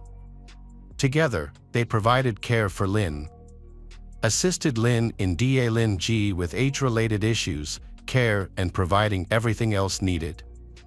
However, Jennifer also raised suspicions among the police. At this time, the toxicology results appear to be particularly worrying. Given Lynn's age and health issues, it was unlikely that she had been ingesting eye drops orally for an extended period. Investigators needed to figure out how such a large quantity of the drug ended up in her system. Experts indicated that a lethal dose of the substance would require at least 4 bottles, while the results suggested Lynn had consumed at least 6 bottles, which should have led to severe stomach cramps and pain before her death. Shortly after Lynn's death, an unusual situation arose. Jesse and Jennifer purchased a new, large, and expensive television, even though their income was modest. Additionally, the police found the car that Lynn had given to her nurse, Jessie, to be suspicious. Investigators noted the peculiar behavior of Jessie and Jennifer, which increasingly suggested that Lynn's death was not voluntary. Typically, criminals attempt to cover up their actions and hide evidence to evade justice, but this situation appeared to be different. Besides, Jesse and Jennifer showed no signs of grief. Instead, they seemed to revel in the inheritance, which deepened the suspicions against them. The police began to suspect that Jesse might have orchestrated the murder. Jennifer did not have regular access to Lynn's apartment, but Jesse visited Lynn almost daily, allowing her easy access to Lynn's food and medicine. Jesse insisted that she truly loved Lynn and wanted to help Lynn. The two had become like family. However, the detectives suspected that Lynn had made a serious mistake by allowing someone who could potentially harm her into her life. The suspects, Jesse and Jennifer, stayed attentive to the investigation, frequently calling the police station to check on the case's progress. The detectives realized that Jesse and Jennifer weren't genuinely concerned about what had happened. Rather, they were worried about being found out. Their behavior indicated they were closely monitoring the investigation. More evidence of Jesse and Jennifer's involvement and a thorough investigation were necessary to ensure justice. Jesse and her mother noticed that the police had taken a greater interest in their activities. During each visit to the station, Jesse felt compelled to defend herself. She said had a close relationship with Lynn and they treated each other like family. Jesse argued that any suspicions against her were baseless, insisting it was just a coincidence that she was a nurse and always in close contact with Lynn. Being a nurse did not make her a killer, but the detectives relied on more than just assumptions. Initially, Jesse did not mention on the increased levels of tetrazzolina found in Lynn's blood. However, when she was cornered, she revealed that Lynn frequently used these eye drops and might have applied them without realizing it. Jesse attributed this to Lynn's cognitive issues, which sometimes caused her to lose control over her actions. However, the police quickly identified a key witness named Andrew Pooh. Although he was not related to Lynn, he described their relationship as close and friendly. Lynn had lived with Andrew's family, and he saw Lynn as his grandmother, she even helping him financially during his college years. Since she had no children, Lynn wanted to leave Andrew an inheritance, but he declined to avoid any suspicion of wanting money. Despite his refusal, Lynn insisted on naming him as her heir since she had no other beneficiaries. However, they never had the chance to finalize this arrangement. According to Andrew, Lynn had proposed leaving him an inheritance between $10,000 and $50,000. He frequently visited Lynn and knew Jesse, her nurse. Andrew suspects that Lynn's death may have been related to Jesse's fear of losing her inheritance, especially since she knew that Lynn intended to leave her fortune to Andrew. After Lynn passed away, Jesse unexpectedly inherited all of Lynn's property, which raised suspicions. Andrew approached Jesse hoping to receive part of the inheritance, but she claimed that Lynn had many debts and hadn't paid her bills for a long time. As a result, Jesse said most of the inheritance would go towards settling those debts. This led Andrew decided to consult lawyers to verify this information. After that, Jesse got in touch and arranged to meet with Andrew. She gave him documents that she proved Lynn's debt had been repaid. After settling all debts, Jesse said she had only $26,000 left and offered to share it with Andrew. However, when the police investigated, they discovered that these documents were fake, created using a computer program. It turned out Jesse hadn't paid anyone. This discovery led investigators to take a closer look at Lynn's financial situation. They quickly learned that during her time as a nurse, Jesse had conducted suspicious transactions involving Lynn's finances. She applied for a loan to the bank, the application was approved, and as a result the loan was dispersed. Even though the loans were in Lynn's name, Jesse was the one who actually used the funds. Ultimately, it was revealed that over the years, she had taken out about $300 in loans, of which only $88 was left by the time of the police investigation. In response to the financial claims made by the police officers, Jesse maintained that she acted at Lynn's request. She stated that Lynn provided the necessary documents for the loans and frequently asked her to purchase eye drops. Jesse mentioned that she had 4 bottles on hand, which Lynn had given her, and noted that she saw Lynn using the product correctly. She insisted that she did not supervise this process. However, police were skeptical of her account. At the crime scene, there were no eye drop bottles found near the body. Instead, pills were littered around, and no traces of those pills were found in Lynn's body. Lynn was said to have kept her bottle of eye drops on her nightstand, but a thorough search of the apartment revealed they were missing. The situation became increasingly complicated, suggesting that someone had staged the scene. It appeared that it had been discarded to hide evidence. The forensic expert believed that Lynn had been ingesting the eye drops for an extended period, leading to poisoning, severe pain, and ultimately death. It seemed unlikely that Lynn could have used such a large quantity on her own. This indicates that someone has poisoned her. Jesse, who spent the most time with Lynn and managed her diet and medications, emerged as the primary suspect. Suspicious thing, the detectives did not contact Jessie or summon her for questioning. Instead, she frequently visited the police station to ask about the investigation's progress. Jessie maintained that she had no motive to harm Lynn and denied any involvement in financial fraud. However, the circumstances surrounding the drugs continued to trouble the investigators, who began to apply pressure on Jessie.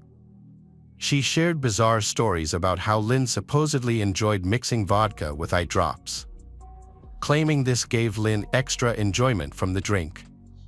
Jessie insisted she was unaware that regular eye drops could be dangerous and viewed it as just one of Lynn's eccentric habits. Jessie stated that on that fateful morning, she brought 4 additional bottles of eye drops to the Lynn's apartment and claimed that Lynn even mixed them into her water. This situation continued for about 6 months until a tragic conclusion, making the story increasingly bizarre.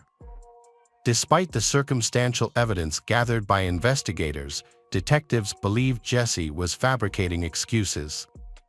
Ultimately, they decided to arrest Jessie on suspicion of premeditated murder. Evidence from the crime scene, including Jessie's cell phone, was sent for analysis, which provided the police with more information. They discovered that Jessie was in regular contact with her boyfriend, Scott Craig. The conversations between Jessie and Scott particularly caught the attention of police. It became evident that Jessie's assertion of being unaware of the dangers of ingesting eye drops was untrue. She had been researching this information online for some time. By the time she started caring for Lynn, she was already knowledgeable about products containing the harmful substance, suggesting she had intentionally chosen medications that contained it in high amounts. Jessie first considered using eye drops as a way to poison Lynn because they could be easily purchased without a prescription. All she needed to do was persuade Lynn to take them orally or secretly mix them into Lynn's food or drink. Due to Lynn's cognitive difficulty, so this seemed simple. From Jessie and Scott's conversations, it seemed he was unaware that Jessie was attempting to poison Lynn. However, a few months before the incident, a conversation revealed that Jessie had mentioned Lynn's serious illness, including episodes of vomiting blood, which led to Lynn being hospitalized. Doctors later reported that she had been poisoned. The investigation showed that Jessie must have known the consequences of her actions. The police looked into Scott's potential involvement and brought him in for questioning. He denied any knowledge of the poisoning plan but claimed that Jessie had informed him about Lynn's previous poisonings. Scott viewed Jessie as a pathological liar, and their relationship was close to ending.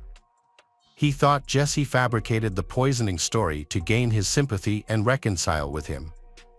During another conversation in September, Jessie claimed Lynn was hospitalized and on medication, stating that Lynn is in intensive care and is on life support machines. In reality, Lynn had already passed away. Scott was fed up with the relationship and wanted to end it that day. However, Jessie attempted to manipulate him again by claiming that Lynn was in the hospital, hoping to elicit his sympathy. She was trying to hold on to their relationship. The situation was complicated. Was it a fatal overdose, or a carefully planned scheme to obtain an inheritance? It turns out there was a clear motive in Jessie's actions. Over time, motivation will reveal itself. It is possible that Lynn found out about this, leading to her murder. Jessie then took possession of Lynn's property and money. Additionally, Jessie was desperate to keep her relationship with Scott, who had mentioned breaking up multiple times. Jessie concealed the true state of Lynn's, creating a web of lies that made it hard to uncover the truth. Investigators found that Jessie refused to admit her guilt. She maintained that Lynn consumed 100 liters of vodka daily and added eye drops to it. In October 2023, the investigation revealed the full extent of Jesse's financial fraud. It was found that since 2016, Lynn's credit limit had increased from almost zero to $72,000. This was just the beginning. After her death, nearly $16,000 was stolen from her apartment, which was allegedly used to pay off some debts. Jesse claimed she only repaid loans that were in Lynn's name, but the source of these funds was traced. The total debts amounted to hundreds of thousands of dollars, taken out from banks under Lynn's name. Additionally, items worth $155 were stolen from Lynn's home.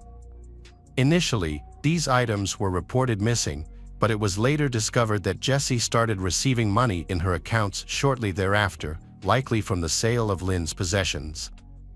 Lynn was a wealthy single woman who rarely used credit cards or loans. Additionally, the sudden rapid increase in debt that shortly after she hiring a new nurse, Jesse, seemed suspicious. Reports indicated that Jesse visited the casino every month, gambling large amounts with her boyfriend Scott, who didn't question where the money was coming from. They often went to gambling establishments at least twice a month. The investigation revealed that Jesse had a prior criminal record. Despite being young, she had a significant history of offenses, including document forgery, fraud, and gambling. Since 2010, Jesse struggled with a severe gambling addiction. In February of that year, she defrauded two individuals out of $4,000 by taking out loans in their names. Although she didn't use fake documents, it was shown that she obtained these funds through deceitful methods. By April 2010, she had lost over $45,000. During this time, she borrowed an additional $2,500 and applied for a loan exceeding $6,000, falsely claiming that her mother, Jennifer, had approved it by using her mother's documents. This was, of course, a lie. Jesse managed to secure over $6,500 in credit using her mother's car as collateral, but she never repaid this amount. As a result, her mother nearly lost her car and had to gather a large amount of documentation to prove that she was not responsible for those loans. Jesse was imprisoned for 2 years but was released early due to good behavior. Her mother stated that she struggled with a severe gambling addiction. The prosecutor's office claimed that 25-year-old Jesse committed premeditated murder to gain financial benefits from her victim, Lynn. By doing so, she attempted to eliminate her own debts. It is alleged that she killed Lynn, who had endured pain and progressive for years, without considering the consequences. Jesse described the act as one of mercy, said that she could no longer bear to see Lynn one suffer. The lawyers argued that Jesse did not kill Lynn. They explained that Lynn had cognitive impairments and did not understand the risks of type of eye drops she was taking. They stated that Lynn believed that drinking vodka mixed with eye drops would help her sleep better, leading her to use the drops without realizing the danger. According to the prosecution, on the day of the murder, Jesse provided Lynn with water that contained the contents of 6 eye drop bottles. However, the lethal dose was only 1 bottle. In court, both Jesse and Jennifer testified that Lynn consumed the water with the 6 bottles of drops.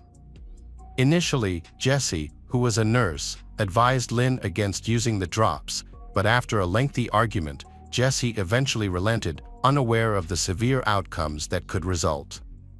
Afterward, Jesse left for a few hours on business, not knowing how much of the substance Lynn had actually consumed or how it would affect her. Especially since Lynn had previously been hospitalized for poisoning from the drops. Lynn was aware of the dangers associated with eye drops, which made the idea of her accidental poisoning implausible. Jesse also knew about the harmful effects of these substances, and a key point against her was that no bottles of the eye drops were found near Lynn's body. It was evident that someone assisted Lynn in taking the medicine. The trial was intense and emotional, with the judge actively engaging in discussions. On November 14, 2023, the jury convicted Jesse of first-degree murder, theft, and concealment of evidence. Upon hearing the verdict, Jesse broke down in tears. She was sentenced to life in prison but could be eligible for parole after 40 years. Hello friends, welcome to our channel. Today we're going to take a look at another horrible case with you. The case of Solomon family. Angela grew up in a religious family in Nashville, USA. She was talented in singing and excelled academically. Then, she earned a doctorate in pharmacy and was successful in her career, which allowed her to earn a good income. She bought a house and lived a fulfilling life. In 2001, she reconnected with Aaron Solomon, a charismatic guy she had known since school. He was a sports presenter on a TV channel and made a good impression on her. The couple started dating, and just a few months later, Angela became pregnant with a son. In 2002, their first child was born, named Grant. Immediately after that, Aaron proposed to Angela, but their relationship was complicated, and she was unsure about marriage. She initially planned to raise the child on her own. However, her religious family pressured her to marry, and she eventually agreed. Aaron turned out to be a caring father and loving husband. And their relationship improved. For years after their wedding, in October 2006, they welcomed a daughter named Gracie. Grant, who was 4 years old at the time, was thrilled to have a younger sister. He stayed by her crib and helped his mother with her care. Then, he began playing baseball and became a successful player on his school team, gaining popularity among his peers. After the birth of Gracie, the parents' relationship worsened. Aaron was a controlling and possessive man who insulted his wife and children while having multiple affairs. He used his status as a presenter to start many affairs. In 2013, 7 years old, Gracie told her mother that her father was bothering her during bath time.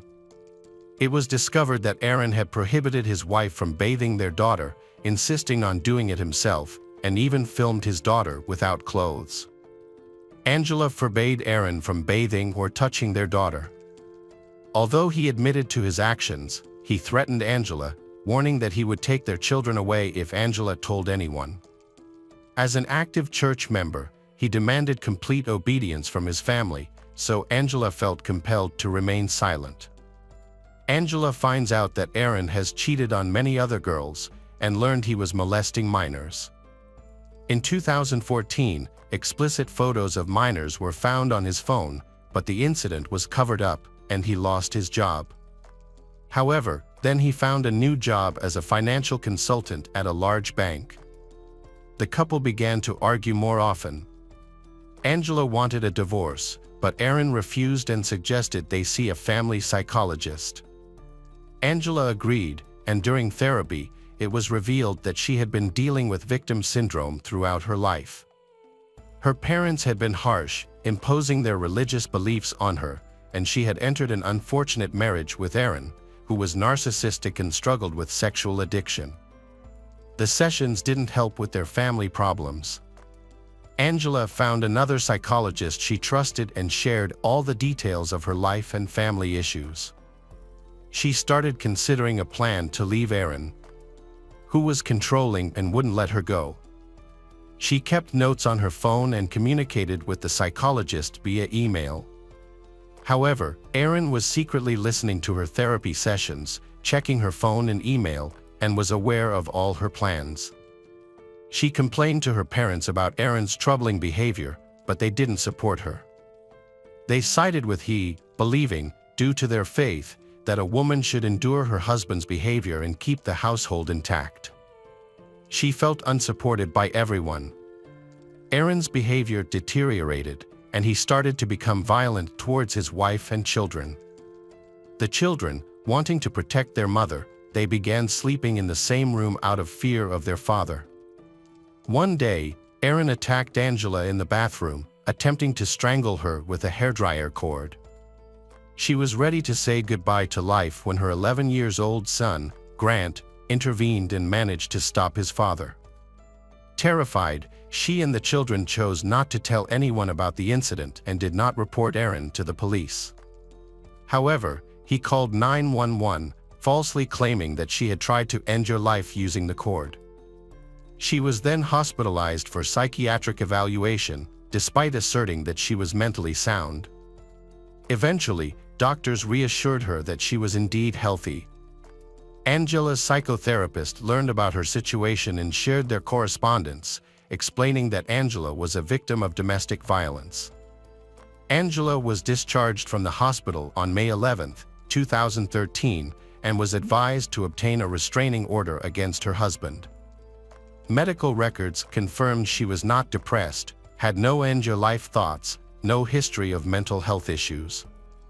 However, she was indeed a victim of domestic violence and was in a dangerous situation. After her release, Angela was determined to secure a restraining order against her husband and file for divorce. Upon returning home, she found the house empty. She attempted to contact Aaron, but he did not respond. She also tried calling her own parents and his parents, but received no answer. Her relatives dismissed her as mentally ill and ignored her. The next day, May 12, was Mother's Day. Angela hoped Aaron would bring the children to visit her, but instead, the police arrived at her house. He had falsely reported to 911 that she was attempting to end your life. The police checked on her, but they found no cause for concern and left. Time passed, and Angela received a restraining order but still did not know where the children were. She contacted the police several times, asking them to locate the children, but they refused to take her statement because the children were with their father, Darren, who had the legal right to have them. He had not kidnapped them. She soon discovered that he had filed for divorce first and had obtained a restraining order against her. He claimed she was a danger to him and the children. Divorce proceedings began, and both his parents and her parents spoke against her. As a result, he was granted full custody of the children, and the court ordered she to pay child support. The children were not present in court and were not asked with whom they wanted to stay. The judge noted that she had been in a mental hospital, which was enough to deny her custody claims. She couldn't do anything about her children. Angela continued to live with her father and fought hard to challenge the guardianship, arguing that the children were not well with Aaron. A retrial for the guardianship case was scheduled. He hired top lawyers for the case, having recently received a large inheritance from a wealthy aunt who had passed away. During the trial, Angela's relatives once again testified against her, alleging she was intent to end her life. However, this time, psychotherapists and staff from the psychiatric hospital defended her. They confidently stated that she was a victim of Aaron's abusive behavior and had never attempted to end her life. Her injuries were inflicted by her husband.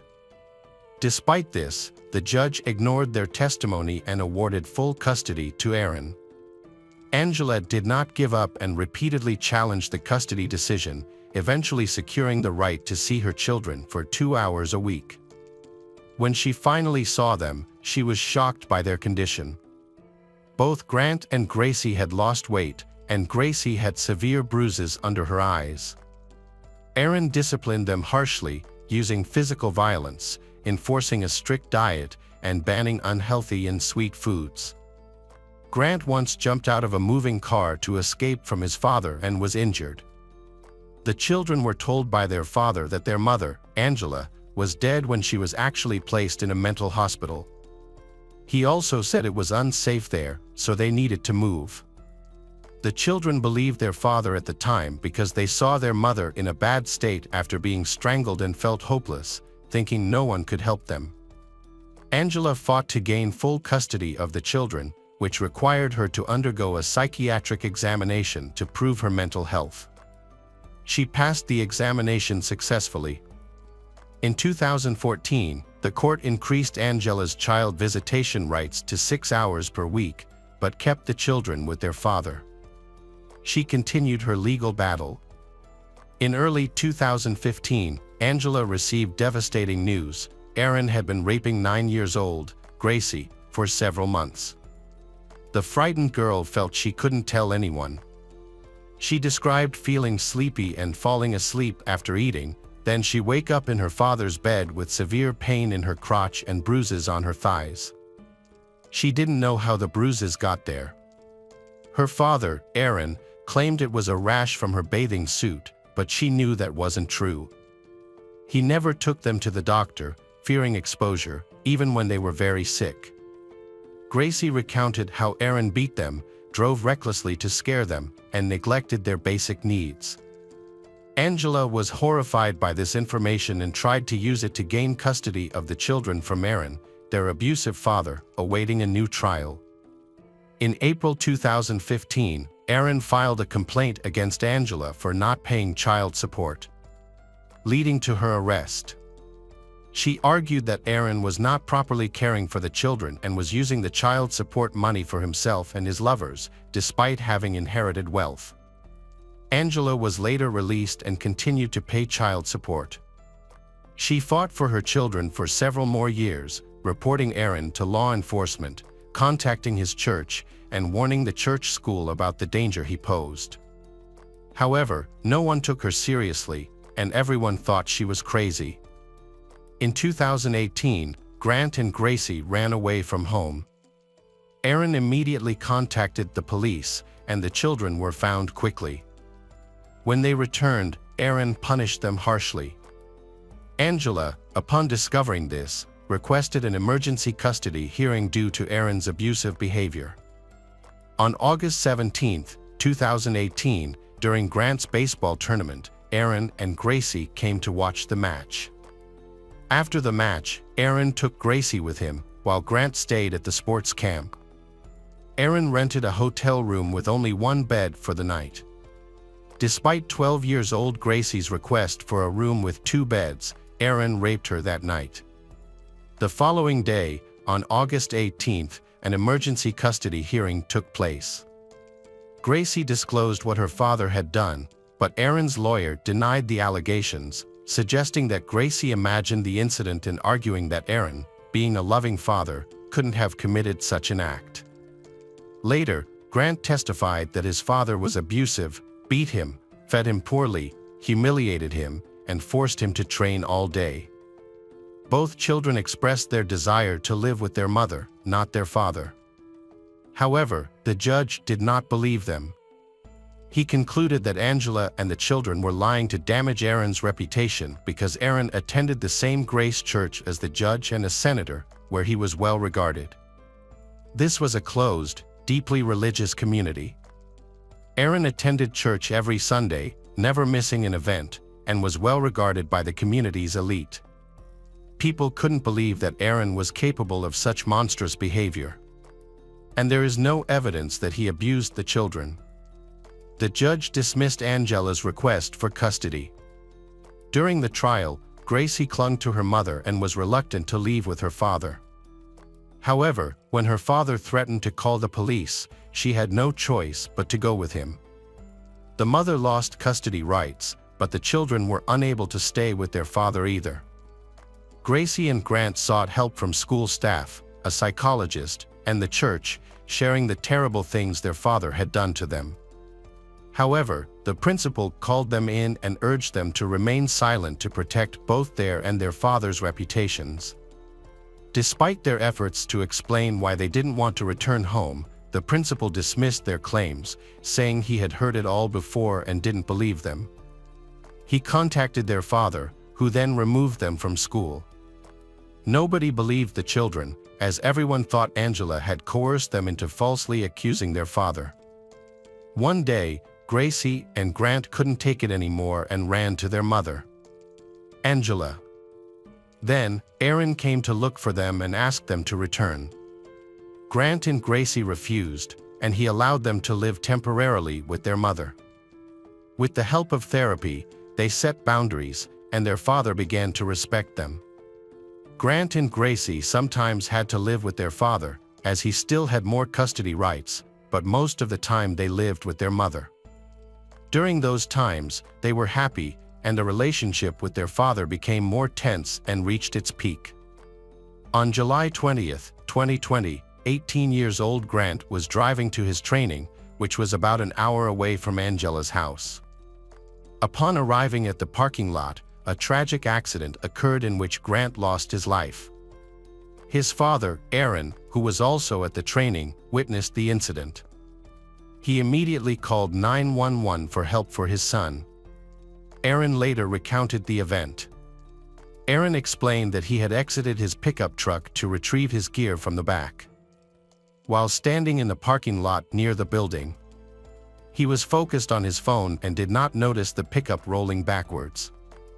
The vehicle hit him, dragging him several meters before it went down a deep ditch. Aaron, who was there with 3 others, saw everything unfold. When the police arrived, they found Grant lying on his back beneath the front of a car, but the tires were not touching him.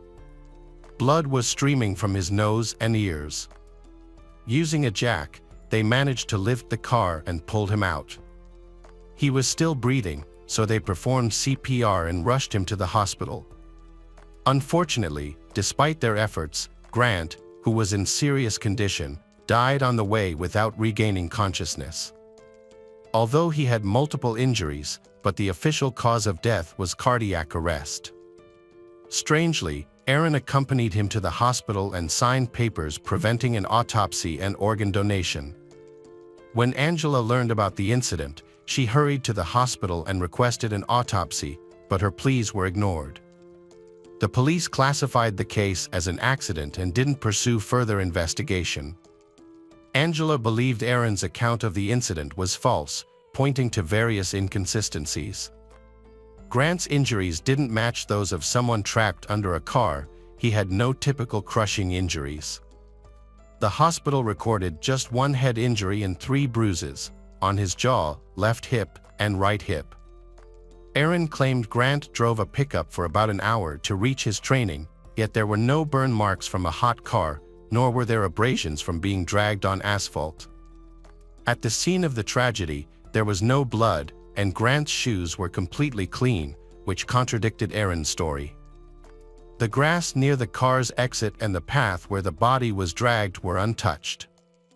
There weren't even tire tracks where they should have been. Instead, they were found on the other side of the sidewalk. Grant's glasses were discovered there too. He always wore his glasses because he had poor vision without them, shown in all his photos. So, how did his glasses end up on the sidewalk if he wasn't there? He was in the parking lot. Why didn't his glasses fall there when the car allegedly ran over him? According to Aaron, Grant had his back to the car and didn't see it coming when it moved in reverse. Strangely, Grant was found lying on his back under the car but in the opposite direction. How could his body have turned 180 degrees under the car? It seems impossible. Furthermore, how could the car back into the ditch and then get back up and out of the ditch? It was hard to believe. None of the people in the nearby buildings heard Grant's screams, which should have been heard during such an accident. Everything happened quietly, so no one saw or heard anything. There were no CCTV cameras, and the 3 guys Aaron mentioned on the call were not there either. Strangely, Aaron did not attempt to rescue his son from the car, even though Aaron was briefly with him. Aaron just watched as his son died. Grant never stored equipment in the back of the car. He always left his uniform on the back seat. The phone Aaron claimed Grant was using was never found. Although Grant always carried his phone with him and called his girlfriend every morning, he didn't call that day for some reason. There was no damage to the car. Even though the rear bumper of this car model is fragile and prone to breaking, it was intact. It would have been damaged in such a descent. There were no witnesses to this tragic accident. A man saw Aaron walking along the road shortly before the tragedy, in the parking lot. It's unclear what he was doing there, although Aaron claimed he arrived later. At his son's funeral, Aaron described his death as a divine act, leaving everyone surprised. People were shocked by Aaron's lack of emotion. He showed no grief for his son. Angela suspected that he may have hit their son with his car elsewhere and staged the accident by bringing their son to the location afterwards. There was confusion as to why the pickup truck unexpectedly rolled away, as it had been parked correctly and had no previous issues. It was speculated that the truck might have had a technical fault, and although Aaron initially suggested investigating it to sue the manufacturer for compensation, he eventually declined, which was out of character for him since he usually pursued financial gains. He continued to drive the truck without any concern for several months. Angela wanted to investigate the truck herself, but Aaron strongly opposed the idea and promptly sent the vehicle to the scrapyard. This was puzzling, as the truck was in excellent condition and could have been sold for a good price. Angela managed to locate the vehicle in spring 2021 and arranged for an independent examination. Experts concluded that the accident could not have occurred as Aaron had claimed. Angela then pushed for the investigation of the case, which had been closed, to be reopened. Grant had just turned 18, according to Angela, and he had always protected Gracie's from their abusive father. He warned his father that as soon as he turned 18, he would go to court. He and his sister Gracie planned to formally free themselves from their father's control, believing the court would take them more seriously as adults. In Angela's opinion, Aaron feared this and decided to stop his son. Gracie was devastated by the loss of her beloved brother, who could protect her. On May 12, 2021, Gracie, then 14, uploaded an 18-minute video on YouTube in which she described her father, Aaron, as a monster. She claimed that he attempted to kill their mother, raped her, and physically abused both her and Grant, eventually killing Grant. Gracie fears that her father might harm her now that her brother is gone. They are defenseless, and their father started harassing them. Despite a restraining order, Aaron continued to stalk she and begged her to return home, but she refused. She was granted legal protection, but her father ignored it and kept following her from school.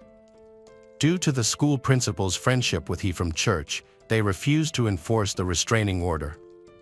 After this interview, Aaron once again complained that Gracie was being negatively influenced and turned against him. He persuaded she that she imagined everything and that her mother had suggested the idea of rape. Aaron filed a defamation lawsuit against Angela, gathering people who refuted the information in the video Gracie recorded. He claimed Angela demanded he give up custody and threatened him. Angela was determined to seek justice. At the trial, Aaron withdrew the lawsuit but is considering refiling with a new legal team. Angela and her daughter Gracie are striving for justice for Grant. Gracie prefers to live with her mother and not see her father. They launched a website and gathered support from many people after Grant's death. However, the pastor, the school principal, and other individuals denied any involvement. One of Grant's classmates mentioned that she, along with Gracie, asked the school administration to intervene and protect them from Aaron, but the school dismissed their request, saying it was beyond their responsibility. In Tennessee, there is a law requiring anyone who suspects child abuse to report it to the Department of Children. However, no one reported anything in this case. After Grant's death, students were not allowed to discuss the tragedy at school. Later, the pastor left the church, causing a significant split within the congregation. Currently, Aaron has not been charged with any crimes related to Grant, and he denies all accusations against him. Aaron's supporters occasionally post on social media, accusing Gracie and Angela of lying and behaving unchristianly. Angela and Gracie live together but are afraid of Aaron. Gracie aspires to become an FBI agent to help people through investigations. The tragic story of the Solomon family leaves behind many painful and unforgettable lessons about domestic abuse and violence, as well as society's indifference to victims. Through this story, we clearly see the need to protect children and vulnerable family members from abusive acts. At the same time, the importance of support from the community and authorities is also emphasized. Let's speak up together and protect the vulnerable so that no family has to endure such pain again. Hello, crime enthusiasts, are you ready for another chilling investigation? The case of Jennifer Wirtz. After Rebecca and her husband divorced, she and her daughter, Jennifer, moved to the Somerset Tower residential area. She purchased an apartment in a 7-story building in Cherry Hill, New Jersey. Jennifer felt that her mother was having a hard time during this period, and she thought that it had something to do with her parents' divorce. However, Rebecca's loneliness didn't last long. She soon met Charles, a worker at the complex, and they began a romantic relationship. Charles was an eccentric and cheerful man who often joked around. Before long, Charles moved in with Rebecca.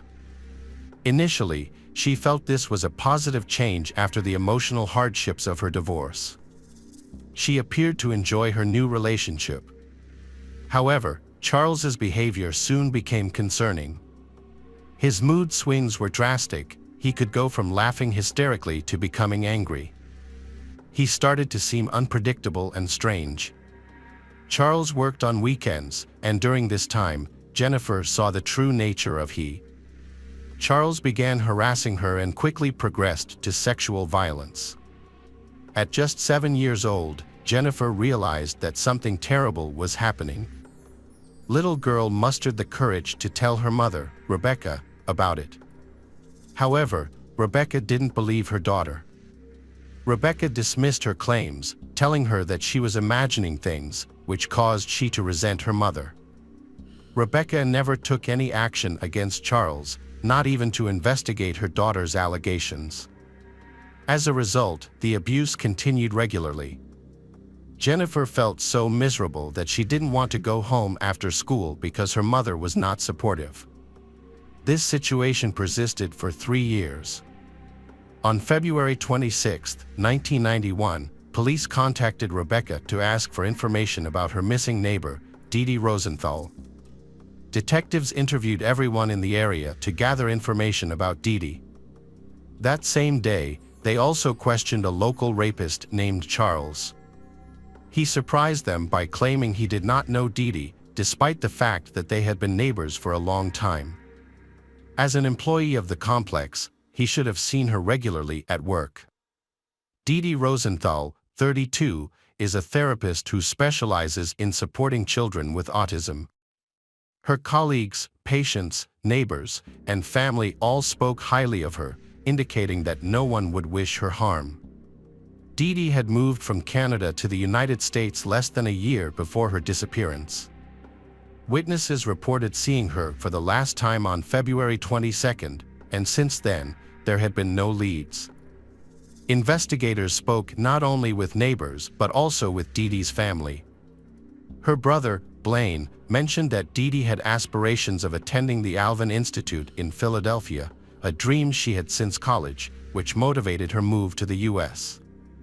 The Alvin Institute is a specialized clinic designed to help children with autism. Blaine expressed disapproval of Dee's decision to move to the United States, feeling that it was a harsh place and very different from Canada and their familiar traditions. He admitted to the police that he tried his best to prevent her from leaving for a foreign country, but she was very determined, took everything for granted, and believed she would be able to return home soon. Witnesses reported seeing a woman who resembled Dee, but identified her as Lori. Unfortunately, these leads did not yield any results. Ultimately, his hopes were not realized, and Dee vanished without a trace. At the beginning of the investigation, the police focused on 2 suspects, both of whom worked at the apartment complex where Dee disappeared. The first suspect was Steve Gomez, Dee's boyfriend. The second was Charles Reddish, the man known locally as Crazy Charles. Both men appeared suspicious, but the police lacked concrete evidence against them. Despite this, they remained on the investigators' radar. Charles claimed he spent the entire day on February 22 with his mother and a young girl named Jennifer. Little girl confirmed his alibi, stating he was with her the whole time. The police could not find any evidence to charge Charles. However, Some detectives noticed Jennifer's fear when they mentioned him. This caught the attention of investigators, but they could not take any action against Charles without further evidence or testimony. The Wirtz family experienced several years of suffering and humiliation after a mysterious incident, which ultimately led them to move out of the apartment complex. While this may make people suspicious, the act actually stems from anxiety about the possibility of a crime happening around them. Many residents chose to leave for their safety because rumors of Dee Dee's disappearance had spread quickly. People were eager to distance themselves from the possibility of living near a potential criminal. Meanwhile, detectives continued their investigation. As they gathered more information, they encountered increasingly conflicting clues. Forensic experts examined the home of Dee Dee, but found it completely empty. The apartment was clean and tidy, with no signs of forced entry or a struggle. However, the front door was unlocked, which was unusual for a missing person case. Despite their efforts, forensic experts found no evidence of blood. It appeared as if Dee Dee had calmly left her apartment, as her belongings were untouched and her car was still parked outside. The only clue investigators discovered was an $80 check hidden in a diary, but there was no cash in her purse or wallet. All clues pointed to Dee Dee having left her home voluntarily. Investigators learned that she had financial difficulties, often spending more than she earned and have a lot of debt, but these problems do not appear to be serious enough to involve kidnapping or murder. However, it raised the question, did Dee Dee leave to escape her creditors? After interviewing all of Dee Dee's neighbors, detectives uncovered a concerning claim from one elderly woman. She reported that on February 22nd, around 4 a.m., she was awakened by a loud thud from the ceiling, which she later realized was caused by Dee Dee, her upstairs neighbor. The sound startled her, but after a brief silence, she assumed it was just something that had fallen and returned to sleep. Meanwhile, all the other residents provided no useful information, leaving the investigation at a standstill. Dee Dee's sudden disappearance captured public attention, and the media began extensively covering the story. However, due to a lack of evidence, the case remained unresolved for years. The Wirtz family later moved into a new home north of Cherry Hill. Rebecca and Jennifer felt so sad for Dee Dee, but they never knew what happened to her. Over time, they, like others, gradually forgot about Dee Dee, including the police, who suggested she might have returned to Canada. Dee Dee's brother Blaine is not satisfied with this explanation and continues to search for her. Unlike everyone else, he is the only one who doesn't give up. He's frustrated by law enforcement's inability to provide answers or locate Dee Dee. He spent years visiting local bars, restaurants, and neighbors' apartments around Hill 67, interviewing anyone who might have information. Eventually, Blaine admits that his relentless search has become a kind of obsession, causing him to lose almost everything, including his family. One day, upon returning home from another search, his wife told him she wanted to break up, marking the end of their relationship. Life was challenging for the Wirtz family after they moved to a new home.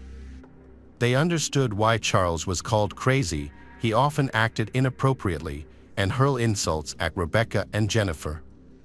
His aggression was escalating, and although Jennifer never witnessed he physically harmed her mother, Rebecca, but little girls suspected that her mother was also suffering from his abusive behavior.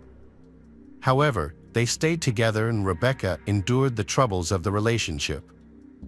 For years, Jennifer suffered from the pain of his abuse, and little girl knew her mother was enduring the same. Despite everything, Rebecca was not ready to leave him. Jennifer spent a lot of time trying to convince her mother, Rebecca, to leave Charles. Eventually, little girl succeeded in persuading her mother that their toxic relationship needed to end. They planned an escape and decided to move in with Jennifer's grandmother, a place Charles had never visited, which would keep them hidden. Jennifer was thrilled with this plan. Little girl looked forward to being free from Charles, the man who had tormented her for so long. It seemed like they were on the verge of freedom.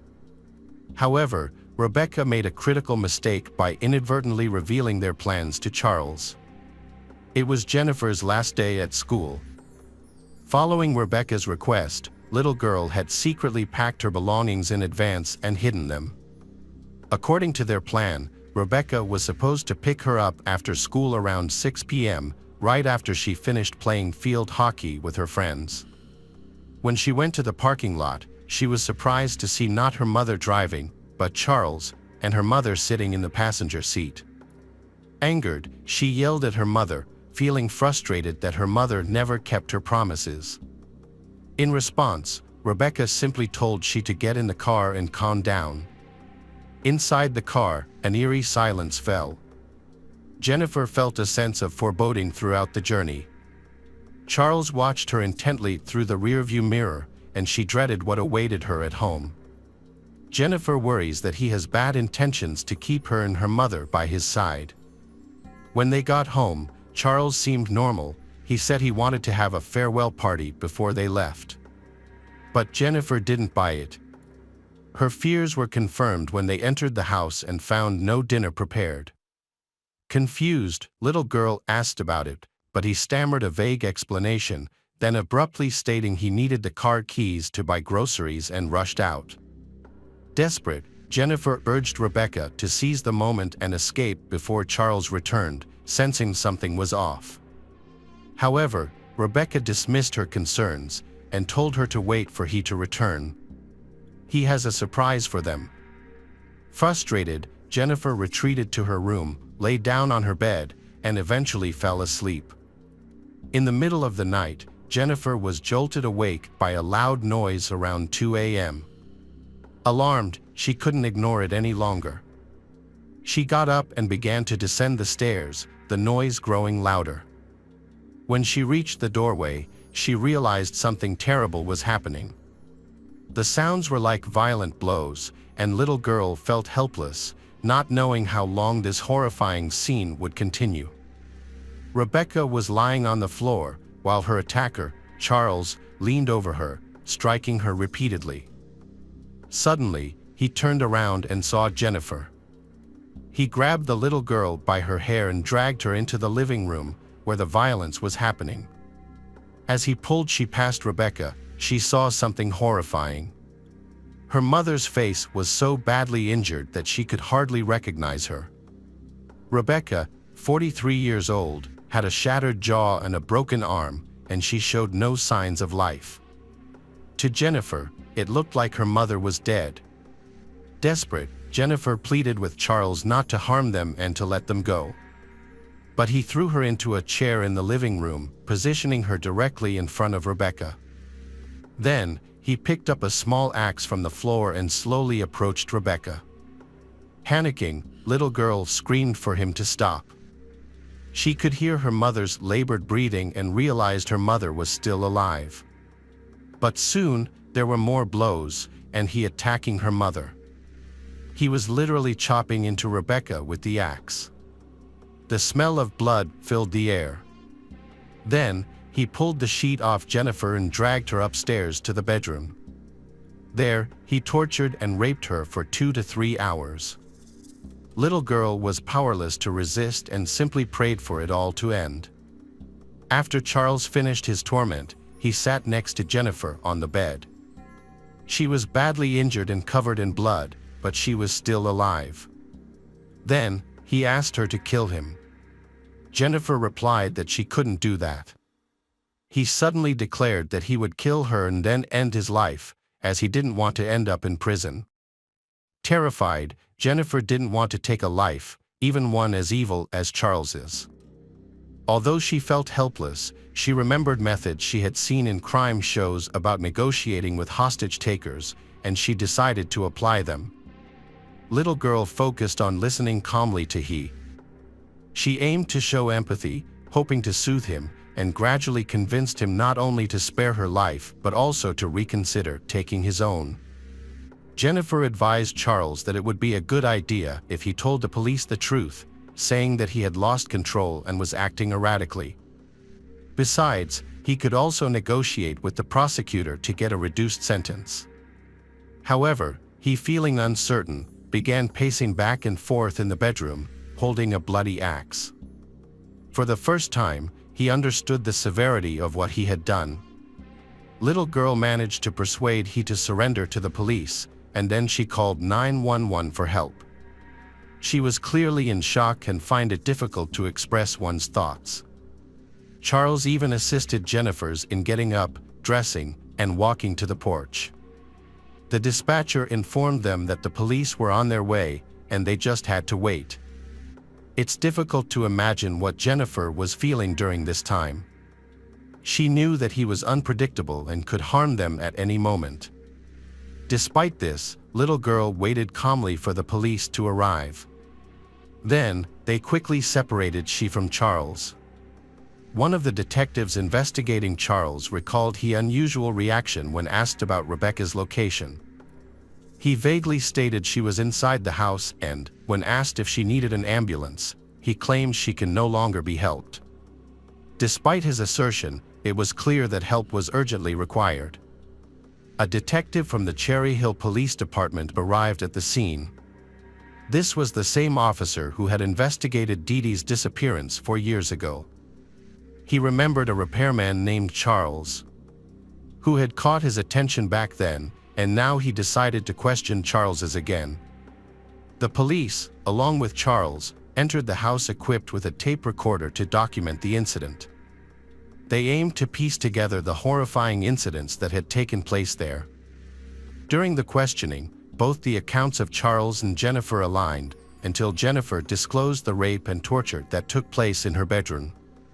Charles completely denied these allegations, he seemingly unable to accept the reality of what he had done to she. When the police mentioned the rape, he laughed, dismissing the idea of being intimate with Jennifer, a 14-year-old girl, as ridiculous.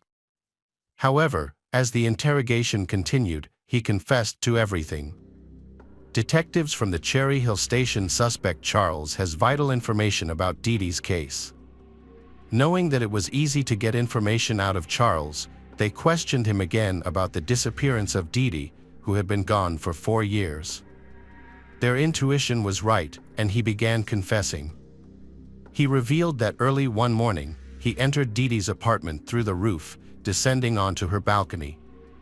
His intention was to rob and assault her. However, she caught him in the act. Then, in the struggle, he attacked her, raped her, and subjected her to mistreatment. He feared that she could identify him and report him to the police. To eliminate this risk, he decided to kill her. Charles explained that they fought on the bed, and during the struggle, Dee Dee fell to the floor. The loud noise of her fall was heard by a neighbor below. After that, he strangled her with a pillow and fled the scene. He had stolen $80 from her apartment, which the police found the next day. Subsequently, he returned to the scene, wrapped Dee Dee's body in a sheet, and transported it to the parking lot in a grocery cart. He also gathered her belongings and disposed of them in a nearby dumpster. After confessing to both murders, Charles led police to where he hid Dee Dee's body. But unfortunately, he couldn't recall the exact location. However, the police still believed him because he provided specific details about the crime that only the perpetrator could have known. He claimed to have taken Dee Dee to the Delaware River area, and he disposed of the body in a spot known for frequent waste dumping. During the 4 years Dee Dee's body lay there, thousands of tons of garbage accumulated, making the search extremely difficult. Despite extensive efforts, but the remains of Dee Dee were never found, and the search was eventually discontinued. Charles faced 2 trials for the murders. After the search concluded, both cases were assigned to a prosecutor from Hill. Following the initial meeting with the lawyer, Charles, apparently on the advice of his defense attorney, withdrew his earlier confessions to the murders. In any case, a confession alone is not enough to result in a conviction in the state of New Jersey. To achieve a conviction, any oral confession must be accompanied by specific and credible evidence. This means that Dee Dee's murder is unlikely to go unsolved, as the police have little evidence left other than an $80 check. 2 trials took place, one after the other, with Charles as the defendant in both cases.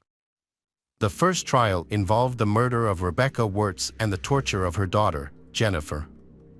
During the trial, Jennifer demonstrated courage and composure as a witness, providing clear and concise answers. The forensic expert testified about Rebecca's severe injuries, which included at least 25 axe blows. Due to the overwhelming evidence against Charles, the jury delivered a guilty verdict after only 40 minutes of deliberation. As a result, Charles received a life sentence without the possibility of parole. The second trial involved the death of Dee Dee Rosenthal and presented a more complex situation. Although the prosecutor aimed to achieve a harsher punishment, the difficulty lay in the lack of evidence at the crime scene, which Charles had meticulously cleaned up. Furthermore, Charles retracted his earlier confession and presented an alibi, claiming that Dee Dee had simply moved away to start a new life. This new testimony gave Charles a chance to avoid conviction. However, the prosecutor tried to prove that Dee Dee was not the type of person who would give up everything and go adventuring. She has completely devoted her love to taking care of autistic children and she cannot leave them. Her brother, Blaine, corroborated this, stating that she would have informed him if she had planned to leave. Furthermore, all of her belongings, including her documents, keys, car, and pet cat, were still in her apartment. In Charles's recorded confession, he claimed that Rebecca was the only person who knew about his involvement in Dee Dee's murder. It is unclear why Rebecca chose to keep this a secret. Perhaps she was afraid of Charles or did not believe the truth. He stated in his confession, as well as in a previous conversation with his daughter, that he was under the influence of prohibited substances during both crimes. Charles Reddish was initially charged with Dee Dee Rosenthal's murder in November 1995. 3 years later, in December 1998, he was convicted of the crimes he committed against Rebecca and Jennifer. By March 2001, he agreed to confess to Dee Dee's manslaughter as part of a plea bargain with the prosecution. The terms of the agreement required he to reveal the location of Dee Dee's body. However, at the last minute, he changed his mind and refused to comply. The prosecutor believed that he realized the extent of his crimes and was concerned about additional charges, which led to him changing his mind. Consequently, the plea bargain was withdrawn, and he went to trial again in October 2001. Charles again made false claims that Dee Dee was still alive and mentioned a missing woman named Laura. However, the jury saw through the lie, and he was sentenced to death in 2002. But in 2004, the New Jersey Supreme Court overturned the death sentence. 1 year later, it was replaced with a prison term of 30 to 60 years, which was added to his life sentence for Rebecca and Jennifer. Unfortunately, the body of Dee Dee was never recovered. After the trial, Jennifer was able to start a new life. She moved in with her cousin Shannon. She was finally able to live a peaceful life, free from the years of torture and mistreatment. She attended a Catholic school, joined a support group for young girls who had survived traumatic experiences. Her relatives provided significant support. As she grew older, Jennifer was able to come to terms with the traumatic experiences she had endured. She worked hard, built a successful career, started a family, and became a mother to 2 daughters. Blaine, Dee Dee's brother, held on to hope, despite his failure to find his missing younger sister. Blaine felt relieved to know that justice had been served, and especially that Charles was no longer causing harm to anyone because he was in custody. In tribute to Dee Dee, Blaine established a Canadian foundation in her name, focusing on supporting women who have endured physical and emotional abuse. Hello friends, welcome to our channel. Today we're going to take a look at another horrible case with you. The case of Katie Passanides. Loretta had no interest in her child, Katie. Loretta was just 15 years old when her daughter was born. Right after the birth, Loretta abandoned her daughter, and the father's identity was unknown. Consequently, Katie's grandmother took her in and cared for her. They formed a strong bond, and Katie always thought of her grandmother as her mother. When Katie turned 15, her biological mother, Loretta, re-entered her life. At that time, Loretta was 31 years old and had been living with a man named Ernest Later for almost 10 years, even taking his last name. Although they were never officially married, they referred to each other as spouses. Shortly after reuniting with her mother, Katie decided to move in with her and Ernest. However, the family reunion did not go as smoothly as hoped. Their life changed significantly when she moved in. As a teenager, she began to rebel. Her mother and Ernest had trouble communicating with her. She often ran away from home, attended parties, and only called parents by their first names. The family never developed a close relationship with her. The situation changed when Katie started college. She changed from a rebellious person to a more docile person. Being very intelligent, she was accepted into several prestigious institutions. She graduated with a degree in chemistry and earned a doctorate in applied mathematics from Johns Hopkins University. While still a student, she met a young man named Anthony Passati, who would later become her husband. Anthony recounted that she was the first person to approach him to ask for gum, which led to their acquaintance. Their friendship soon blossomed into a romantic relationship. A year later, Katie and Anthony got married, and 2 years after that, they had a daughter. At that time, she was 27 years old. The family eventually moved to San Antonio, Texas. Here, Anthony worked as a physician assistant, and he had good career prospects in the medical field. Katie taught chemistry and mathematics at several schools, earning a good salary. She had a stable career, but she decided to leave her job to become a mother again. Family was always important to her, so she decided to adopt a little girl. During this time, Katie tries to reconnect with her mother, Loretta. Even though they rarely communicated with each other before, but now they are both trying to get closer. Loretta began visiting Katie and grandchildren frequently. By then, Loretta was already retired. Loretta and Ernest lived on a 25-acre estate in a small town called Keithville. They built a log house and a large barn for agricultural equipment. Ernest manages a small farm, which was an excellent way to earn extra money during retirement. In 2008, a major change occurred. A local mining company exploited a large gas field on the farm. To obtain the extraction permit, Ernest was paid $400,000 and overnight made him quite rich. He invested the money in his own business. Since he already had everything he wanted, he continued managing his small company as usual. Everything seemed normal, but a new problem arose. One day, Loretta called Katie and asked her a strange question. She couldn't remember how much sugar she needed for the cake. From that moment on, her calls became increasingly strange. It seems that with age, she began to have memory problems. The same happened to Ernest.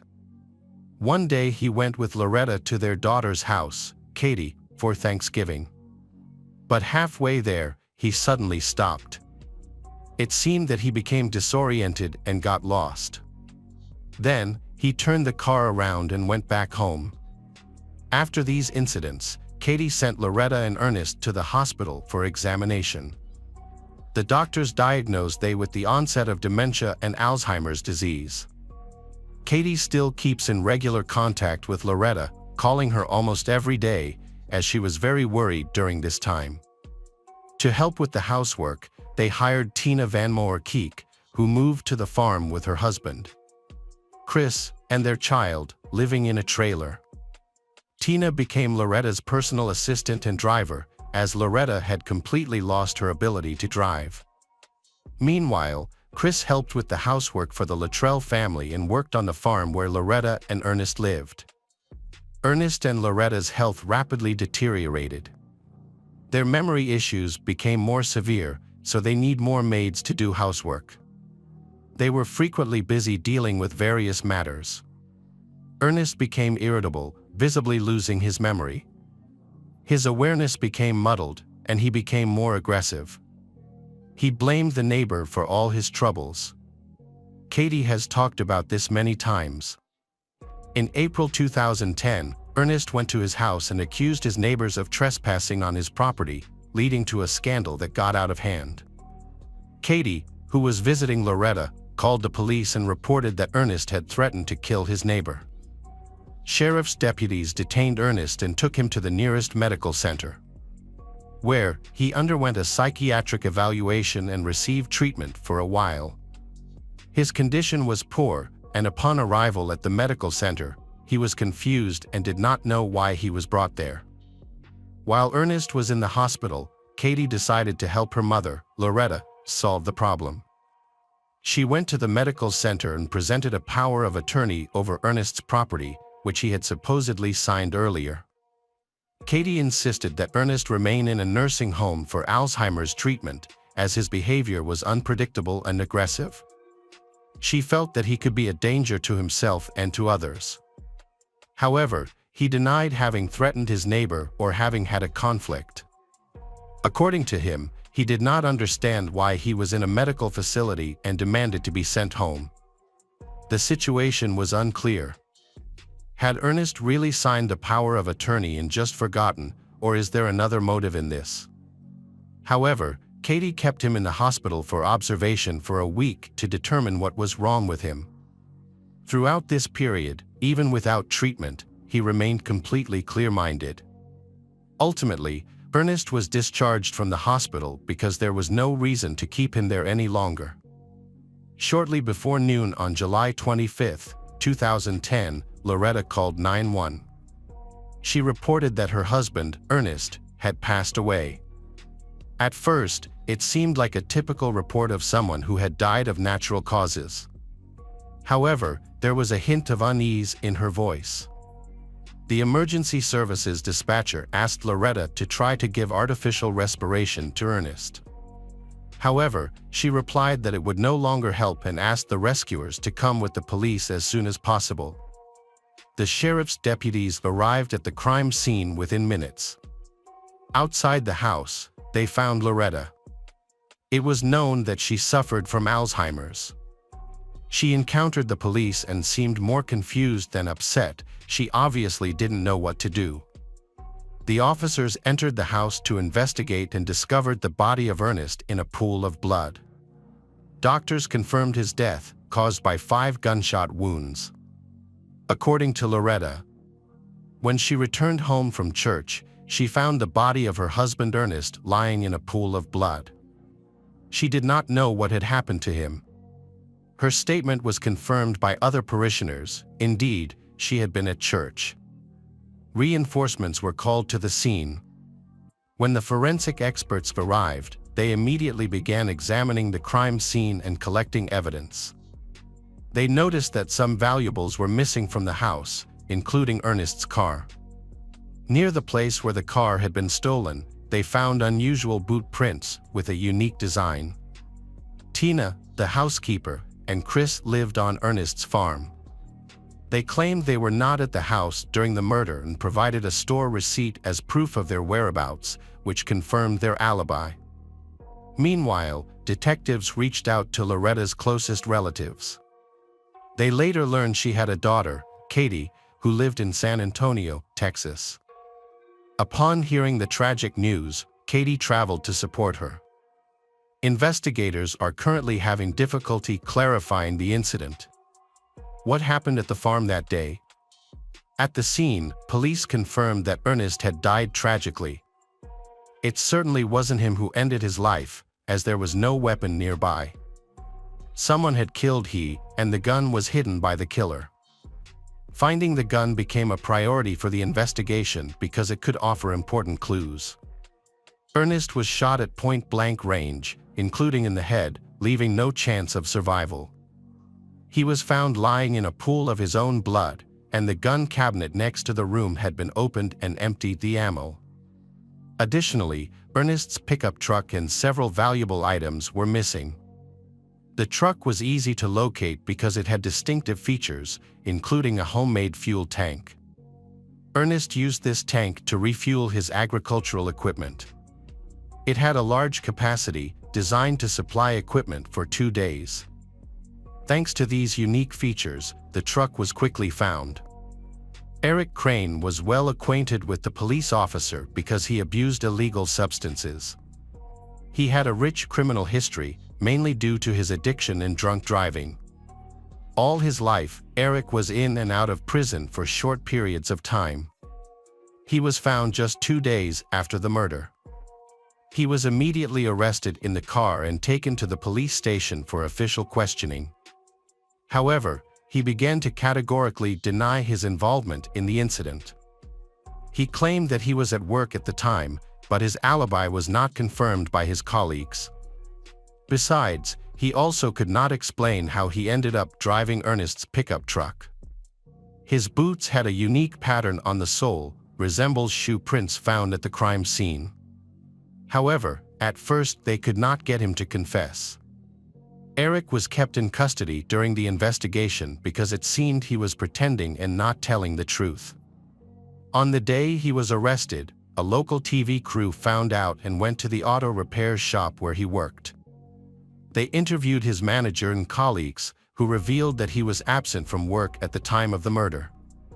Surprisingly, while they were there, the shop manager received a call from Eric, who was calling from prison. Eric informed his employer that he was in trouble and couldn't come to work. He also asked his boss to lie to the police, saying he was at work at the time. His boss then asked if he had really killed Ernest. Then, he shared a shocking story. He admitted to pulling the trigger and shooting Ernest, but claimed he was persuaded to do so by Tina, an employee who was also Loretta's driver. It turned out that Tina and Eric were lovers, and she had asked him to help with the crime. He claims that Loretta is the one behind it all. Eric claimed that Loretta lied and went to church during the crime to create a false alibi. She waited there until Ernest was killed. Afterward, Eric called Tina from prison to discuss details of the crime.